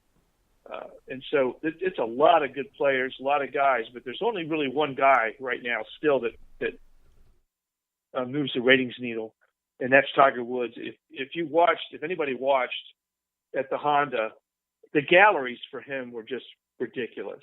I mean, they were 8, 10, 12 people deep at every green for him, and that's not the case for everybody else. He's just still at 42. Hasn't won a tournament in 5 years. He is still, rules the roost when it comes to that. And I'm sure they said at the Valspar this week in Tampa, they had to go out and procure 5,000 to 6,000 more parking spaces because they expected that went to more people coming because Tiger Woods and of course Jordan Spieth also committed. But Jordan Spieth is a champion. He won that event in 2015. He's played before, so they had to go out and find more parking because they're expecting that many more people. Their ticket sales already. This was Friday, the day that Tiger committed. Their ticket sales jumped 15%. So that tells you what Tiger Woods does just by himself.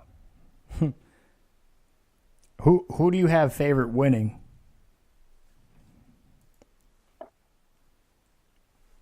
Well, as I mentioned, a couple of guys I like. I mean, obviously, Tony Finau's the highest FedEx points contender. I mean, 7th in the FedEx Cup. He's played very well this year. He's been played pretty well down the stretch. But last week he shot a 74 on Sunday, so kind of took himself out of contention. I like him. Chez Reavie's been playing very well, and I expect to see him contend. Justin Rose, if you look at the fact that this tournament has been won by a lot of major championship winners, and Justin Rose is a former U.S. Open champ, I like Justin Rose as well. There's a kid, Austin Cook from here in Arkansas, that also has played very well this year. So those are the guys I've kind of highlighted. Matt Kuchar. Anybody in that group with Jordan Spieth, Tiger Woods, and Henrik Stenson as well. Those were all major championship winners. So you've got some guys that can contend. So I think it's going to be somebody that's played well, that has won before. I don't think we're going to see a first-time winner. I could be wrong, but I just don't feel it this week. I think this is that kind of golf course that's that experience. Either the golf course itself just winning. The contention. I think he could pull it up. I don't think he's quite there yet. I don't think his driving is quite where he wants it, and I think where do you sit with Sergio Garcia? Because he's been up towards the top of the leaderboard the last few tournaments. He has, and what hurt Sergio last week is what's hurt him throughout his whole career. He's clearly and has been, since he burst on the scene, one of the best ball strikers ever. But he just struggles on the greens, and he was in contention last week, and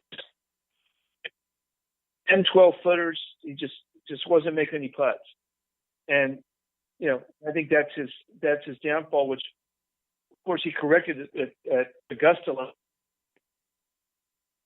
Was kind of surprised. I was rooting for him to win. I've always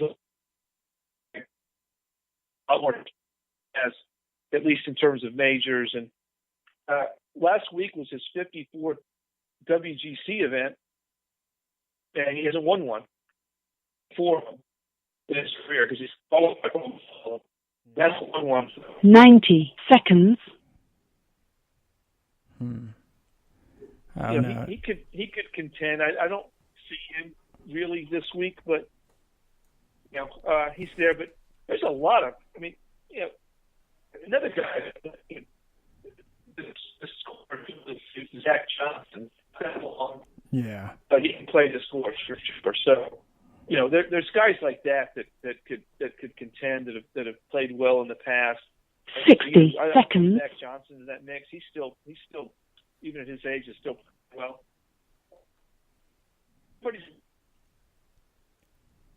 Yeah, it's I don't know.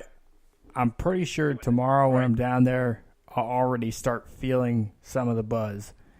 A lot of those guys do come down a day or so early to take a look at things.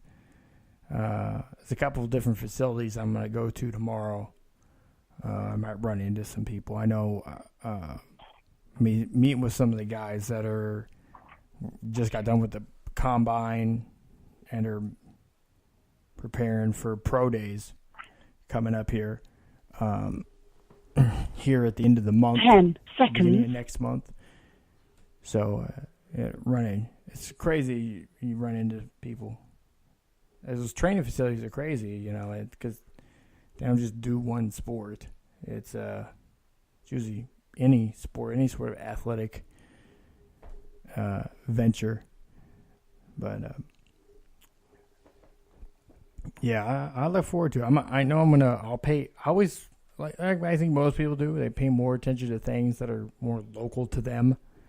So I'll probably watch a bit more this weekend than I would other weekends. So I look forward to it. If you're going to look for a commit for Tiger.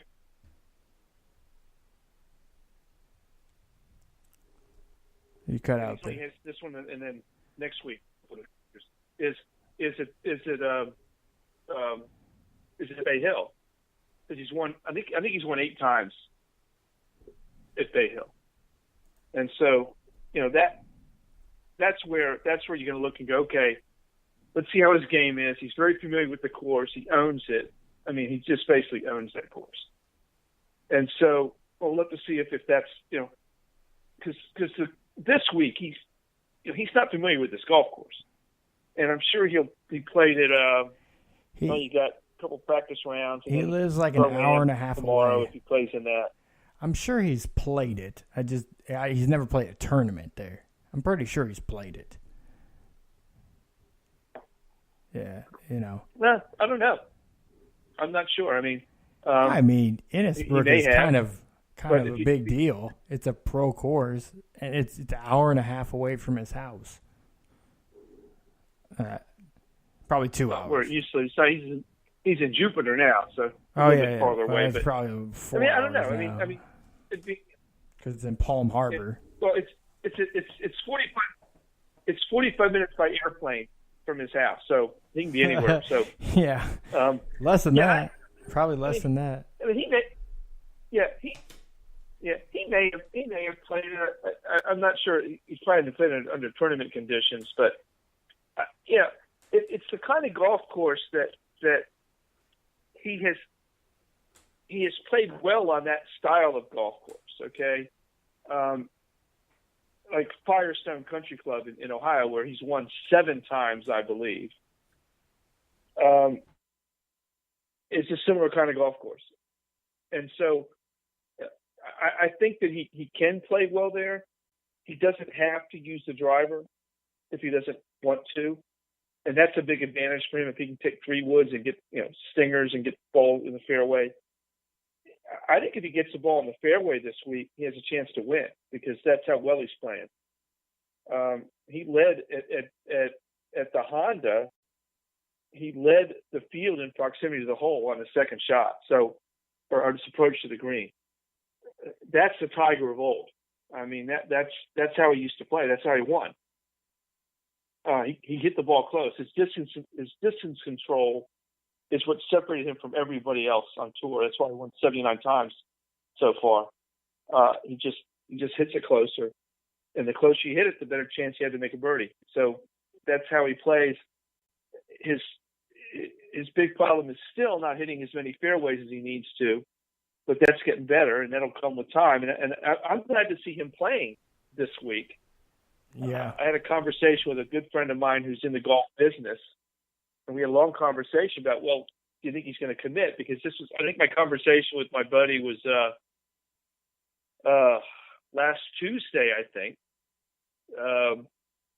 And then Friday committed. And so that answered that. So I was glad to see it. I think golf wants it. I think the fans want it. And he obviously missed the cut at Riviera, but the other two events he's finished 23rd and 12th. He's up to 132nd in the FedEx Cup points. He's only played 3 tournaments. So that's pretty impressive. In terms of being able to do that without a lot of reps. I mean, he hasn't played a lot. So this is another weekend. If he makes the cut, he'll get another 4 rounds. And then next week he goes someplace where, gosh, he should be able to finish top 10 with his eyes closed. I mean, he's that good at that golf course.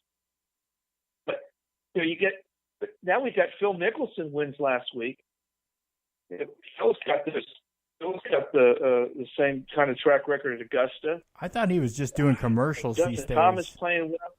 You know, it's been so long since I've seen him, like, I don't know, win. I don't know. I just thought he was just doing arthritis commercials. That's what he was relegated to these days.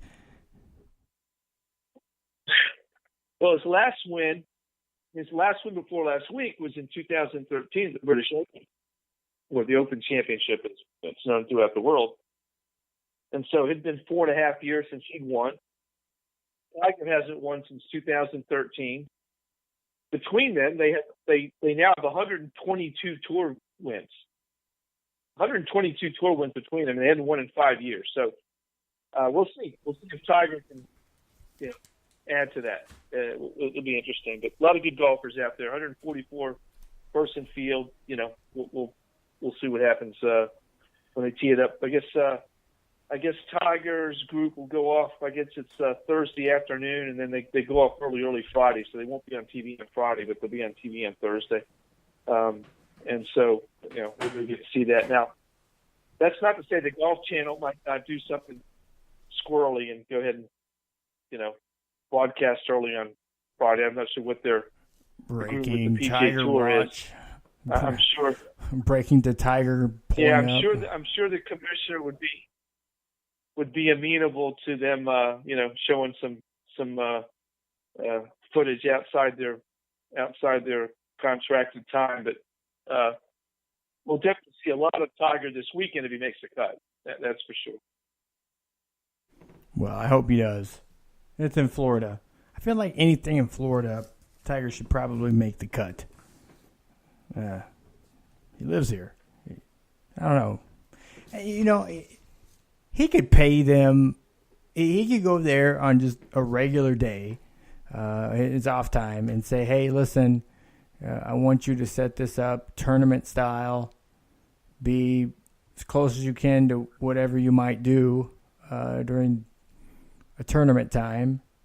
And then, a lot of it's where you tee off from and the hole placement. I mean, they're not putting in new trees, like the grass is going to be usually cut about the same because that's just how the course is. That's the type of course it is.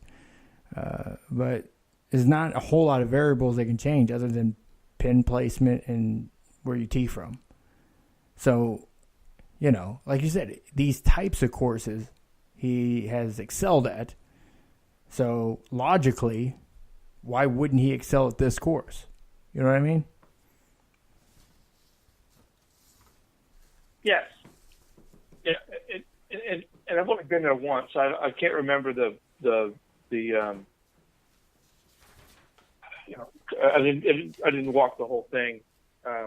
Actually, at the time I think my daughter was a year and a half old, so I didn't really get to do too much around the golf course. But I hear that. It depends on how it pitches on. How it pitches on, and we'll see on Thursday. I mean, it won't take long for us to figure that out. To be honest with you, because he'll let us, we'll get an indication of that fairly early in the process. So I'll be watching for sure. So we're looking forward to seeing how he does with that. So. Now, so how are you feeling about the tournament coming up, college football? We have, next week we'll have some brackets. This week we'll kind of understand a little bit more who didn't make it. It's funny because, it's not really funny. It's kind of sad. Nebraska, I think that they're going to be a top 3 seed or whatever in the NIT, which I think is completely a win for them. But their big thing is when they've played quality teams where they could get quality wins, they're basically Michigan and Creighton beat them by 10 plus. But everybody else they've lost to by 5 or less. So they've had a lot of quality losses. Nothing too scathing, Even St. John's at the beginning of the year, that was a good team until they got to turn to conference play towards the bottom. But it's interesting to see the landscape of college basketball, and I keep telling people because they're actually they've been losing recruits because Tim Miles hasn't had his contract extended yet. So, if with this FBI probe, if what people are saying is true, up to 20 of these coaches out of the 64 Power 5 schools, 20 of these coaches, a third, could end up losing their job. I mean, that's a lot of openings. You don't think that maybe Tim Miles would rather coach in Kentucky or Louisville, or a program maybe that values basketball more? Maybe will pay him more money than staying in Nebraska? I mean, obviously they have money. I'm just saying, they should just go ahead and shore that up, extend his contract, fire him later if you want to. Something better comes along, but shore up that contract so you can keep pushing forward. Because for him to come in 2 years ago, get him into the NCAA tournament. Last year was kind of like a wishy-washy year, and then this year kind of overplaying, getting into an NIT with a high bid. I think that's good. Kind of same thing. Auburn, like Auburn kind of last year, if I remember correctly, they were in the NIT, did pretty well, and now they're one of the top seeds for the SEC. So SEC as a stepping stone to get to the big dance the following year. I don't think that's a bad look. I don't know. What's your play on this? Well, okay. You let me give you a long answer because you threw two questions in there. So what I think about this time of year with the tournament coming up, I think there's a lot of emphasis put on the bubble teams that are ridiculous because none of them can actually win the tournament. So, I don't really care about the last 4 in, the last 4 out. These teams are going to be in 12, 13 seeds. I mean, I don't really care if Syracuse gets in or out from the ACC. Okay, they'll win a couple. Maybe they'll win a couple of AC tournament games, and community will be like, oh, Jim Boeheim, oh, they're really great. Oh, let's put them in. Who cares? Because at the end of the day, you've got about probably 12 teams that could win it all. I mean, you really do realistically. You're not going to get a 6th seed win the tournament. I mean, when Kentucky won a few years ago, they were an 8 seed, but they were misseeded, right? Because they were a much better team than that.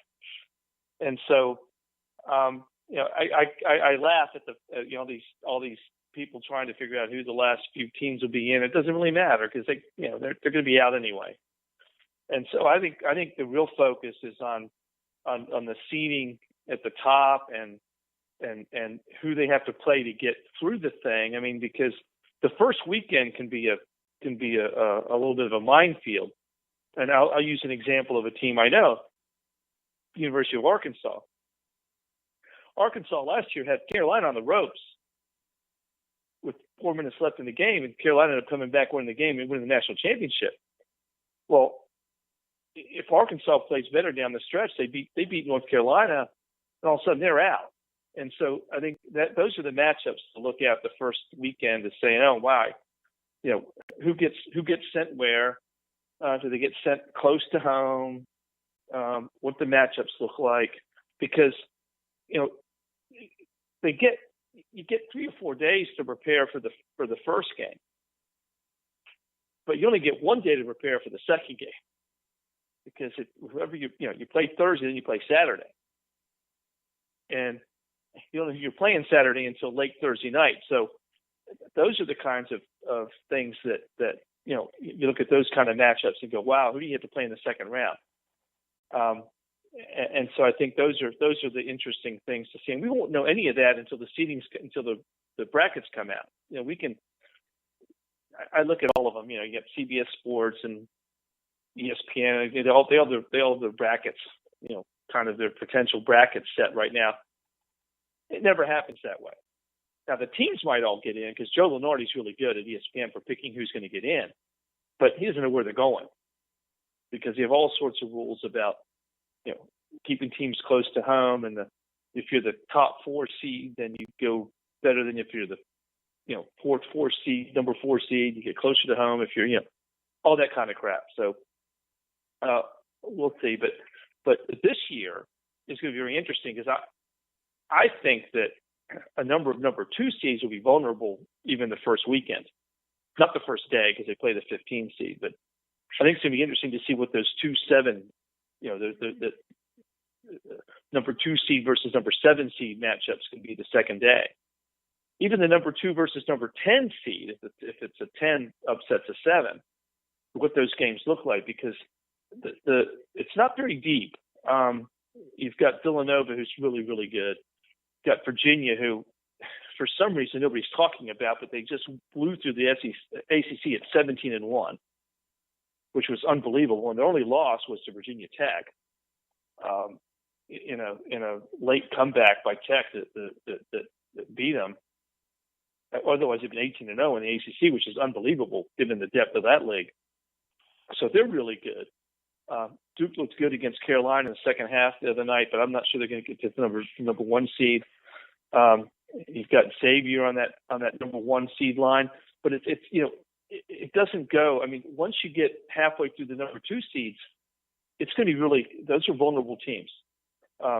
Purdue, they're talked about really good, but Michigan State was on the number 1 line and then lost to Michigan today. So I'm not sure what that's going to do. So there's a lot of parity among the top, 7, 8, 9, 10 teams.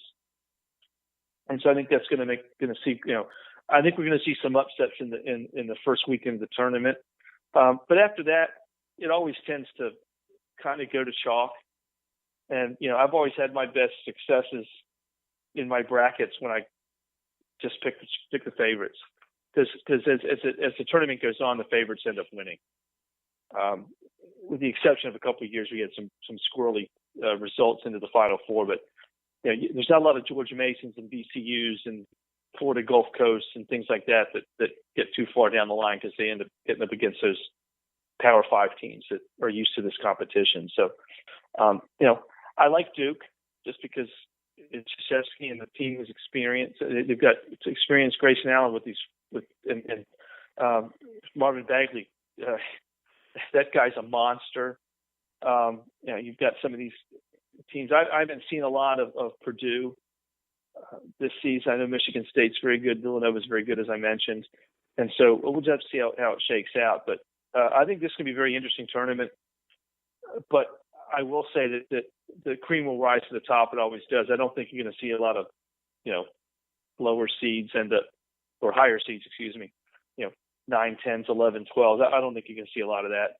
There's a lot of depth between like 5th or 6th in the country all the way down to 30th, and those are all Power 5 teams that have sharpened their teeth this year on really tough competition. The SEC, for instance, is much better than it's been in years. That's a deep league. ACC is very deep. Big Ten, fairly deep. Big East, ridiculous. Big 12, you've got almost the entire league is really good. So we'll see where the committee comes with all this. Because I think that's going to affect, at least my thinking on who can advance. It's just amazing to me how much the Big Ten has fallen off in just 2 seasons. Like not this season or last season. A couple seasons ago, it was the Big Ten or, everything else. It just seemed like, and now it's just like, it's kind of become pretty mediocre. I don't get it.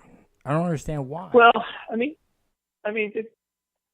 the top of the league's really good still. You got Michigan State and Purdue and Ohio State, and now Michigan exerting itself. You've got some good teams at the top. I don't know. I think for the Big Ten, it's a lot more. It fluctuates more than some other of the conferences. The ACC is always good, right? Because it's a basketball conference.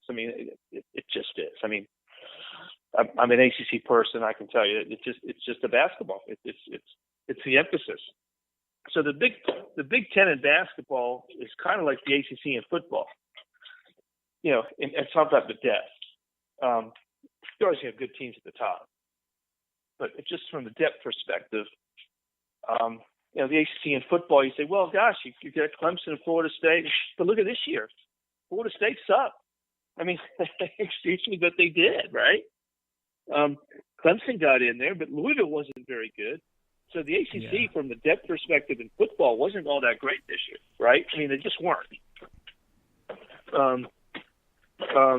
And so that's kind of like the Big Ten in basketball this year. The top was good. You had your Michigan State and your Purdue and your Ohio State, and but last year, for instance, you had Northwestern. Where are they this year, right? And where's Nebraska? They're not NCAA caliber again, and there's no Rutgers, there's no Maryland, there's no Illinois. What happened to Iowa, right? Some of these teams that have traditionally been better. Well, the funny thing is, right? Nebraska is like the 3rd team in like the modern era to get 13 conference wins and not make the tournament. Washington, was it Washington?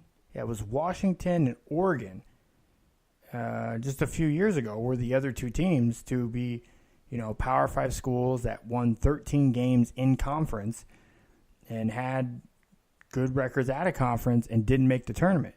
And again, a lot of it comes down to their algorithm is where is the quality win? Where is that, the marquee victory, as they call it, What's your marquee win? Is it, and that's just it. Nebraska doesn't have a marquee victory. They have quality losses, but there's no marquee victory, and their opportunity to have it would have been Michigan. If they beat Michigan, I don't think there's any doubt in my mind that Nebraska gets in. They could lose the rest of the games, but if they beat Michigan, number 15 in the country, they beat Michigan. There's your quality win. You can say, they could have. They came within the last possession of them missing a shot to lose to Ohio State, and there's kind of some funny business at the end where they couldn't quite close it out against Kansas, and Creighton just has their number, I guess. But that's the thing. It's like you can make an argument for them for what they've done, but you can't say that they had a marquee victory, and they don't, and that's why they're not in. And having 20, I think those are 20. Were they 22-9 on the season, something like that, 23-9 on the season, and didn't make the tournament. It's really kind of eyebrow raising to think about it. But it comes down to that quality win. Do you have it? Or that marquee victory, do you have it? No. The answer is they didn't. And that's always a tough thing, I don't envy these bracket makers, people that are going in and debating on who it is. And I think you hit on it kind of indirectly. It really isn't. I mean, for TV, those who makes it in or not, those last 10 teams, it doesn't matter who those last 10 teams that make it in. None of those teams are going to make it. It's the top 10% of the teams in the tournament. There's six to 10 teams in the field of where are they? The 70. Where are they at now? 74, 72, 99. I mean 68. 68. Oh, I thought they were great. Oh yeah, that's right, 68. So I mean, again, so if you have, I guess that'd make it 20% if it was 10. I mean, 20% actually significantly matter or have any sort of chance to win. The bottom part really doesn't matter overall when it comes to the grand scheme of things, other than the hyperbole and the fandom around it. So, it's kind of, I don't know. I know some people try to relate it to like draft and combine and stuff like that, but the NCAA tournament is so unique in its own way as an event. It really doesn't. There's nothing else that really compares to it. I mean, a lot of people won't watch the scouting combine. They really don't. I don't think you care to watch it ever. I'd like it, and I mean, I would rather, to be honest, go to practices during the week, the combine, and the training before the draft, than maybe the game. Like, enjoy that more, because I enjoy the process part of it, where it comes up to that point. The games are fun to watch. I like to watch them. That's entertainment. Everything up to that is really what happens. The entertainment part happens, that's televised. Everything else, I think, is the most interesting part. That's what I like to talk about. I look and I'm interested in that stuff, because that stuff is why we see what we see on the weekend or during, games. So, and that's the thing. It's like, well, you posed the question of how it is that Nebraska could be 13-5 in conference and 22-10 overall and get left out of the tournament. Well, number one, let's clarify there are roughly 360 Division I basketball programs. Secondly, there's only 36 at-large bids available to the NCAA, and so the rest being taken up by our conference champions.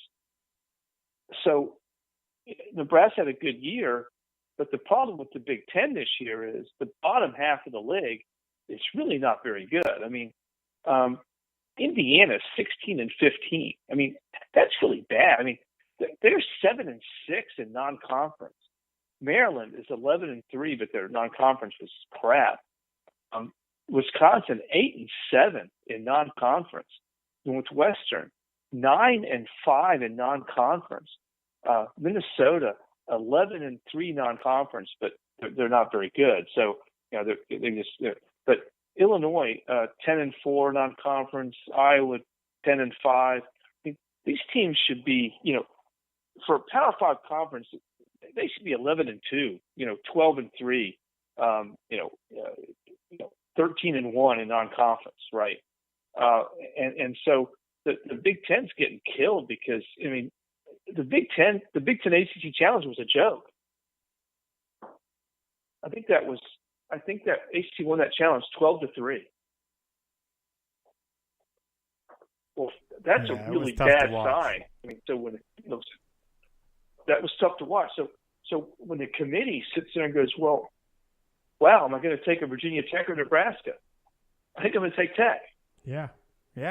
Well, not to mention, also Virginia Tech did beat Nebraska at the beginning of the year in the preseason tournament, right? Yep. And then Tech also beat their opponent in the Big Ten Challenge, right? Big Ten AC Challenge. Yeah. So those are the kinds of things that hurt in the Big Ten. That's why the ACC slated to have 8 or 9 teams in the tournament, and the Big Ten's looking at 4. Now, wasn't it Michigan? Didn't they play Michigan State? I don't know that Nebraska. Who did they play? No, I can't remember who. I have to pull it up. It might have been Michigan. Was it? That Virginia Tech beat in the Big Ten Challenge, but Big Ten AC Challenge. But those are the kinds of things that influence, when you look at the conference RPI, right? And so that's what hurt the Big Ten this year. Is the bottom of the league was just not very good. The ACC, the bottom wasn't good, but the bottom was only 2 teams. You had basically Wake Forest and Pittsburgh, Georgia Tech as well, but everybody else had at least 7 wins in the conference, and so you had a lot of parity in the conference, a lot of really good non-conference schedules, non-conference records, and so I think that's what hurt. That's what hurt the Big Ten. Virginia Tech beat Washington, which is supposed to be a conference team. Oh, Virginia Tech beat Iowa in the Big Ten AC Challenge, and they whooped them. It was like 79-55. That was a big win. And Tech beat Mississippi as well. And so you have some, some of that kind of stuff. I think that's what's hurt the Big Ten this year. And I think they're just having a down year. I mean, traditional programs that are good, Iowa and Wisconsin, are down. Dramatically down. I'm not even talking just, having an off year. They're having a bad year. And that's hurt the conference because, usually Wisconsin, that's a Final Four team. Yeah, that's a team that's been played extremely well over the last few years, and all of a sudden they're having a bad year. And so that's hurt the conference. I do not think that that's indicative of the past or the future. I think it's just one of those years. You might have the recruiting cycle, coaching cycle, come around. So I don't think that that's necessarily something that as a dire warning for the future. Now I will say this though, that the Big Ten is in recruiting battles with the Big East. I mean, you got some teams in their footprint that they're battling with that are getting good players. But the Big East, I look at that conference. I'm not sure they didn't pan out quite as strong as they looked in the beginning. I mean, Villanova and Xavier, they might get 2 number 1 seeds, but beyond that, they're not that strong. They're going to have a bunch of 7, 8, 9, 10 seeds out of that conference. So, but they are strong at the top, and they've got teams that can actually win it all. I mean, Villanova absolutely can win it all. I'm not sure Xavier's quite as strong as people think, but they won the conference, and so that's. You look at the top teams. I always look at the top teams in the conference, and the Big Ten has a couple that can win it all. I mean, there's no question Michigan State can win it all. I mean, there's no question they were one of the strongest teams all year long. And losing a game in their conference tournament, I don't put much stock in them. In fact, Jay Billis from ESPN made the comment that he thought, and I like this. I like this idea, although it would kind of diminish some of the conference tournament. But he said the committee should make their large selections after the regular season, before the conference tournaments. At least rank them, because you don't know, because you could have an upset in a lesser conference where you're going to you might take 2 teams instead of 1, which might knock somebody out. Big deal. But Michigan State, Purdue. I mean, those two teams, and Michigan, those three teams, they can all win it all. See, they really can. You see, that's the one I'm thing. not sure Ohio State can. I think they're too inconsistent. That's the one thing that I think college football does well, because their poll changes. I don't think college basketball plays enough, toys enough with it. There's a lot of stuff as a build-up, but I think some of the seating and stuff might change. It might be better if you start that, with 2 weeks left in the season, or at the end of the, have something like, have a couple weeks left towards the end of the season. You do your first ranking for, you do your first set of seating, and then what it would look like before they go into their conference championships. And then, throughout the conference championship, how does that week, basically, week or half, how does that affect where they're seated? Which it probably shouldn't affect it too much, but it might. I think it would create a little bit more transparency, and maybe even put them in a situation where they have the team seated a bit better, because sometimes it just doesn't seem like it makes sense the way that they're seated. Just some of these, and it's every year. We talk about it every year. One division is just so heavily weighed. It seems like basically everybody could just knock everybody off, But I don't know. It seems like they could do more with it. I don't know. It just seems like it might be, it might give it a bit more authenticity. I don't know, lack a better term. Well, there are some rules. Well, there are some rules. I need to make sure the audience knows this too, and you do. There are some rules that the committee has to work around. The most significant one is that no team from the same conference can play each other in the first two rounds. And so they have to seed around that sometimes in order to avoid having those teams play each other in the first two rounds. And so when you get a situation where you get 8 ACC teams in, or the years that the Big East had, 7, 8 teams, or I think the Big Ten even had, 7 teams in one year. Well, sometimes you have to drop a seed. You have to drop a team into a different seed in order to avoid, because to avoid those confrontations. So you've got that. You've got the stipulation that the highest seed of the highest of a particular seeding line gets to go closest to home. There's a lot of idiosyncrasies that they have to seed around that sometimes seem arbitrary, but they're done to avoid violating some of their own rules. Now, to me, that whole conference matchup in the first two games, screw that. If you threw that out the window and just seed them the way they're supposed to be and put them where they're supposed to be, would alleviate a lot of that, and a lot of that what appears to be misseeding. And I think that would solve a lot of the problems that the committee faces on Selection Sunday. And people go, "What the heck? How does this happen?" Right? How is it that this particular region ends up with Duke, Kansas, Kentucky, and you know what I'm talking about? Yeah. You've seen those brackets, right? Where they're stacked. That's part of the reason. But if they just said just see them like they're supposed to be, and if Nebraska plays Ohio State in the first round, then Nebraska plays Ohio State in the first round. Who cares?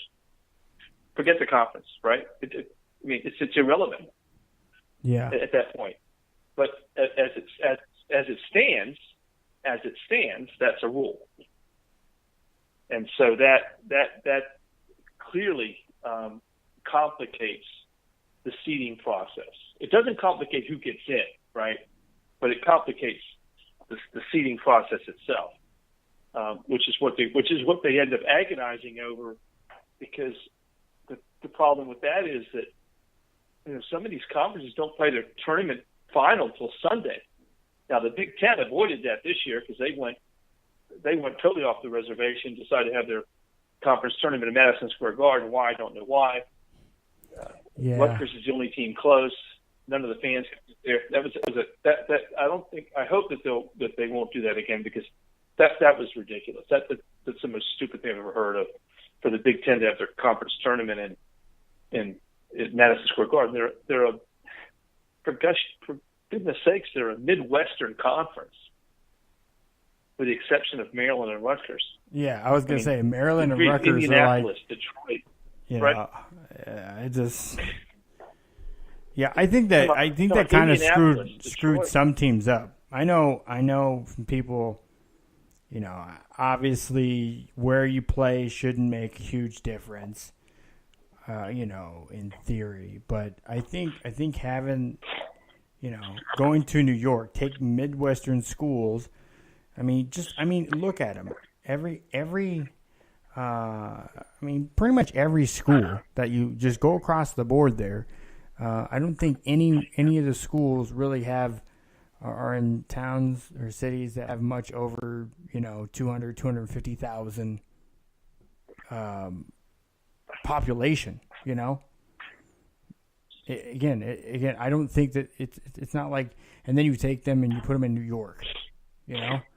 Again, Rutgers and Maryland are probably the two that are really the closest to that. I don't know what the population of Columbus, Ohio is, but I don't think it's too much above 250. It's 800,000. 800,000? Okay, it's a good-sized city, but you get what I'm saying, right? It doesn't feel that way. Yeah. Right. The feel is like 250, 300,000 people. A large town kind of feel, Midwest feel, and then you're putting them in the largest metropolis in the world. It sounds cool for a preseason tournament, but not for the conference tournament, because New York doesn't represent the Big Ten. As much as they're in that TV market, it doesn't represent the Big Ten. Plus every fan base has to travel except for Rutgers. Every fan base has traveled a long way. Penn State, outside of Rutgers and Maryland, Penn State's the closest I can tell you. I've driven from State College to New York, and it's still a 4 or 5 hour drive. Okay, and everybody else is at least twice that far. Okay, and so I think that was a questionable decision. I'm not sure what the deal was. It doesn't make a lot of sense to me, but but I think getting back to the NCAA tournament,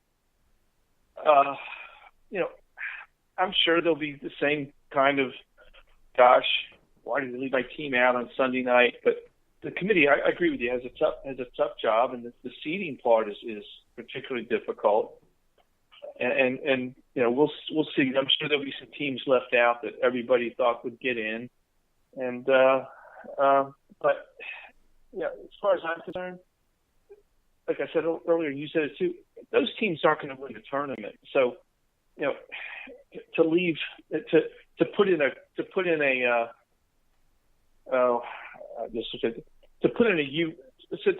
a UCLA over a Nebraska, or a Nebraska over a Syracuse, or a Syracuse over an Alabama, it doesn't really. And to your point earlier about the NIT, many of those schools would benefit better from the NIT anyway, because they're going to be one and done in the NCAA tournament. In the NIT, they can actually get to the Final Four.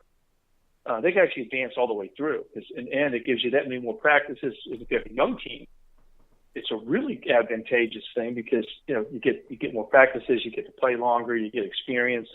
And I know that the year before Virginia Tech made the NCAA tournament last year for the first time in many, many years, we went to the NIT and got to New York. And so that was a big benefit to that team and to the program. And so, I think there are some advantages. The money isn't there, but as a basketball coach, I think there are some advantages to getting the NIT, especially if you're going to be on that. I mean, if you're going to be one of the first four, which is having to play one of those play-in games, why not play the NIT? Because you're play a play-in game, they're going to play a 5 seed. See that? And again, that's been my argument for Nebraska the whole time. Why go be one and done in the big tournament? Why? So you say you made it to you're 1 of 60. I would rather be a 1 or 2 seed in the NIT and have a legitimate chance of winning than risking getting boat raced in the big dance. I don't get the allure of saying, we made it to the tournament. Why? So you can be a 15 seed and get boat raced? Like they did against Baylor? Well, this year, I'm pretty certain that this year Nebraska will be probably a 1 or 2 seed in their region. I mean, I think there's 8. Yeah. I say 8. There's not 8 quarters of there's a 32-team tournament. I'm pretty sure that Nebraska's going to be 1 or 2, and so they're going to probably play. They're probably going to play 2, if not 3 games at home, which is a big deal, right? Get to play them at home. So, I think that's another advantage. You get that your fan base gets to see more basketball. But that is I mean, Nebraska. I was looking at their record and things this week. Their RPI is just so bad. Yeah, that's what it is. That's really what killed them. Unfortunately, because again, there's no marquee victory. That again. They had a guy, who was it on? Where was he? I think he was on Cowherd. That brought it up, and he was like, "Listen, a team like Nebraska that has all these wins, it's just like they have no marquee victory. They have no, it wasn't. It was on. I was listening on. It was an Omaha station. It was ESPN in Omaha, and I was listening. Forgive me. I think it's The Game. The Game is the station in Omaha." And because I listen in on those guys sometimes, and it might have been Benning, the show that Damon Benning's on The Game. Anyways, a guy came on that was part of the president of the selection committee. He's like, the tough thing about it is, where's the marquee win? You got quality losses, but are you going to say, like your example with Virginia Tech, are you going to take Virginia Tech that has some marquee wins but less wins and more losses, that show that they're going to be they may make it past the first round? Or are you going to take it against Nebraska that's proven against these teams that they would be tournament teams that they barely lose to them? Are you looking for teams that will barely lose in the tournament or have a chance to win? And again, they don't have – that's why they do the RPI. I think I like that because it helps them out of these sort of situations. If you don't have a marquee victory, then, tough. Schedule better teams and then beat them, Well, when you look at Virginia Tech's a good example because they ended up getting seeded 7th in the ACC tournament. But they beat all but one of the teams ahead of them in the league. They beat Virginia, they beat Duke, they beat Clemson. They beat all those teams. And so Nebraska didn't have that, right? They didn't have a win over Michigan State or win over Ohio State, right? I was talking to somebody and they were like, "Oh, Nebraska's a 4 seed. Yay!" I'm like, "Cool. I'm happy for you. You're a 4 seed. I'd rather you be a 10 seed because you're resting longer. I'd rather them come in and have to play Rutgers, Illinois, somebody even play, risk getting matched up against Penn State again, have to beat Penn State again, and they just beat them, the week before. I'd rather see them do that and then have momentum going into Michigan State, Ohio State against a second-round team like that, than just, okay, a completely alien environment in the Garden. You're playing in the Garden. This is like the mecca of basketball, You're playing in the Garden, and that's your first game against Michigan, a team that's on the up, where Nebraska's, they had a disappointing loss there against Illinois, actually, in Champaign, to come back home, beat Penn State, and then basically go into the tournament with you wait out, and then you're playing Michigan State or Michigan. I mean, geez, I don't know. It was just, I just felt it would have been better if they were seated lower. They would, play one more game and get that engine revved up. I don't know. They're that kind of team.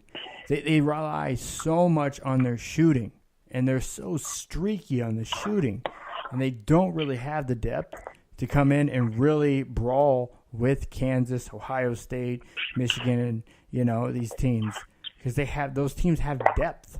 Nebraska doesn't have that. They rely on their core guys to make it happen, and one guy to really be, or all of them to be really hitting from three, and they live and die by that. So again, it's a tough thing. I'm happy for them that they didn't make the tournament. Losing to Michigan or Illinois, either way you want to put it, is probably the best thing that happened to him this season, losing those games, because it's going to put him in the NIT and put them in a situation where they can be on an up. I mean, winning an NIT, Nebraska basketball is a program that's going to raise an NIT banner. It's, they will. If they won a Big Ten championship, that banner would go up too. Just basketball is not there. So that's it'll be interesting going into next year. Hopefully this whole situation with FBI ends up for the best. This investigation, it might get some guys out of sport. Just really wasn't helping the sport of basketball, college basketball. I don't know. Maybe it pushes for better regulations. Maybe a better. Maybe they now appoint somebody, federally or congressionally, that they appoint somebody to the NCAA to oversee criminal type behavior and give them that resource, a direct resource. I mean, for God's sakes, the FREC, the Florida Real Estate Commission, the FREC in Florida, they literally have an assistant attorney general that works directly with them. And FREC is nowhere near the size of the NCAA. I mean, you can't find one federal assistant district attorney that's appointed to the NCAA. Is this such a tough thing to do? I don't know. I'm crazy for thinking things sometimes, I guess. I don't know. So. Well, you've got to separate the criminal from the institutional, right? The running of the events, the rules for competition, all those kinds of things. And that's what the NCAA should be doing. This whole compliance side has always been problematic for them. And if they're not careful, the big time football schools are just going to say, screw you, we don't need you anymore. And that'll be bad, because you don't really want to take that out from underneath the umbrella, because it won't. That won't be good for college athletics as a whole. I don't believe. So I've had an issue with the NCAA for a long time. I think that they don't appropriate their resources appropriately. I don't think they fund things well. I think that the rules got so convoluted. I don't know if I've told this story on the air before, but we were sitting my wife and I were in downtown Fayetteville, sitting, having dinner, and there was a young man next to us who was a redshirt football player who had not traveled with the team that weekend, and it was pouring down rain, and we offered him a ride home. Took him home. And I found out later that was a violation of NCAA rules. We were season ticket holders, and we gave this athlete a ride home in the rain to keep him from getting wet. It was storm. Well, that's a violation of NCAA rules. Now, who in their right mind could have set rules where giving an 18-year-old kid a ride to his dorm is in violation of some rule? That's how ridiculous it's gotten, right? That's how ridiculous it is. And you know what? Here, the sad thing you is, couldn't even perform an act of kindness. You couldn't even perform an act of kindness because it was some kind of improper benefit. And that's the shameful part of it. That's the shameful part of it. Yeah. You know, and that's the thing is like see, that's where like the burden of proof should have to be placed on the NCAA to prove that you wittingly gave him a benefit, and he wittingly, because again, anybody giving him a ride wasn't a violation because it's just giving a person a ride. But you are a season ticket holder, so you're seen as having a benefit for his well-being. So his likeness, because you are benefiting his likeness. Even though in that scenario, you may or may not known that he was a football player at all. He was just a kid, 18-year-old kids, pouring rain, and you offered to give him a ride home. Hey, you need a ride? I'll drop you off. You down the block? Okay, cool. See, that's the silliness. That's the silliness of it. You know? Yeah, that doesn't pass the common sense test. And he got in trouble? Or he could have?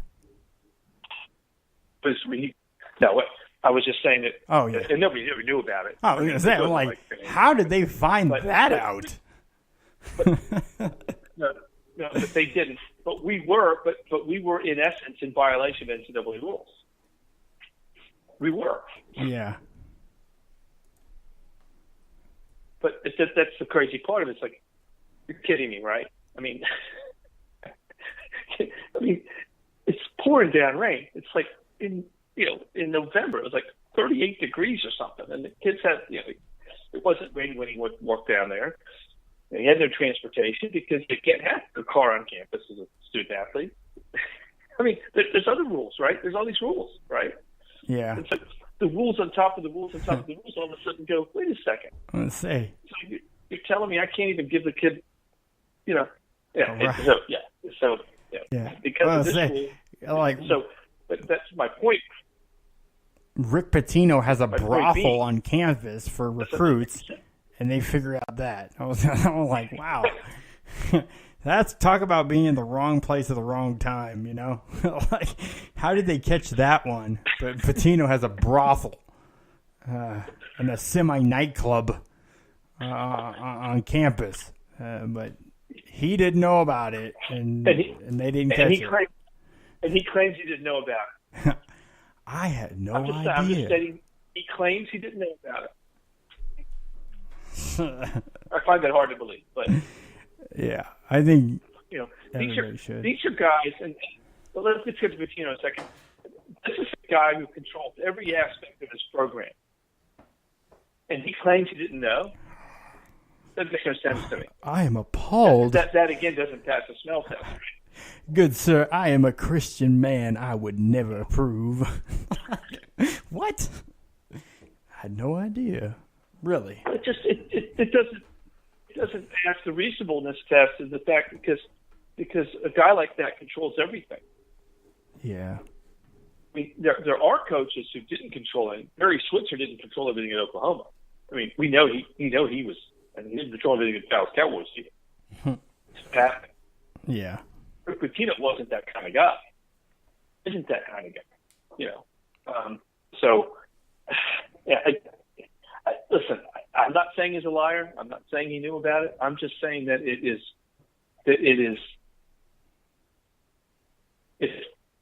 doesn't make sense that he didn't know.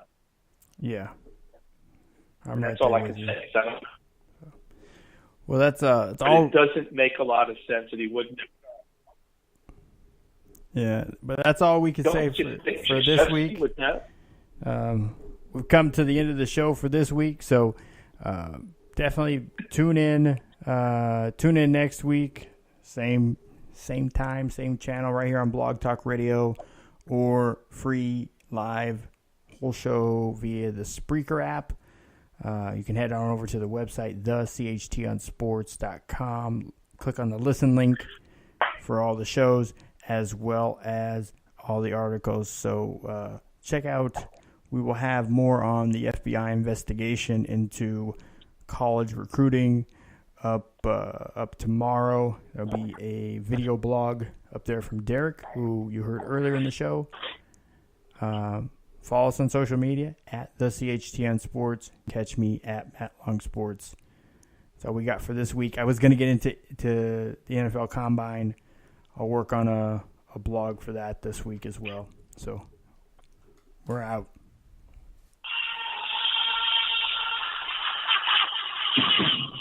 Welcome to the cold, hard truth on sports. I apologize in advance if I am out of line here. Brace yourselves, boys. We're going in. Am I hallucinating here? Just what in the hell do you think you are doing? I can't believe you. I'm not reading. I'm just looking at the pictures. Welcome to the cold, hard truth on sports.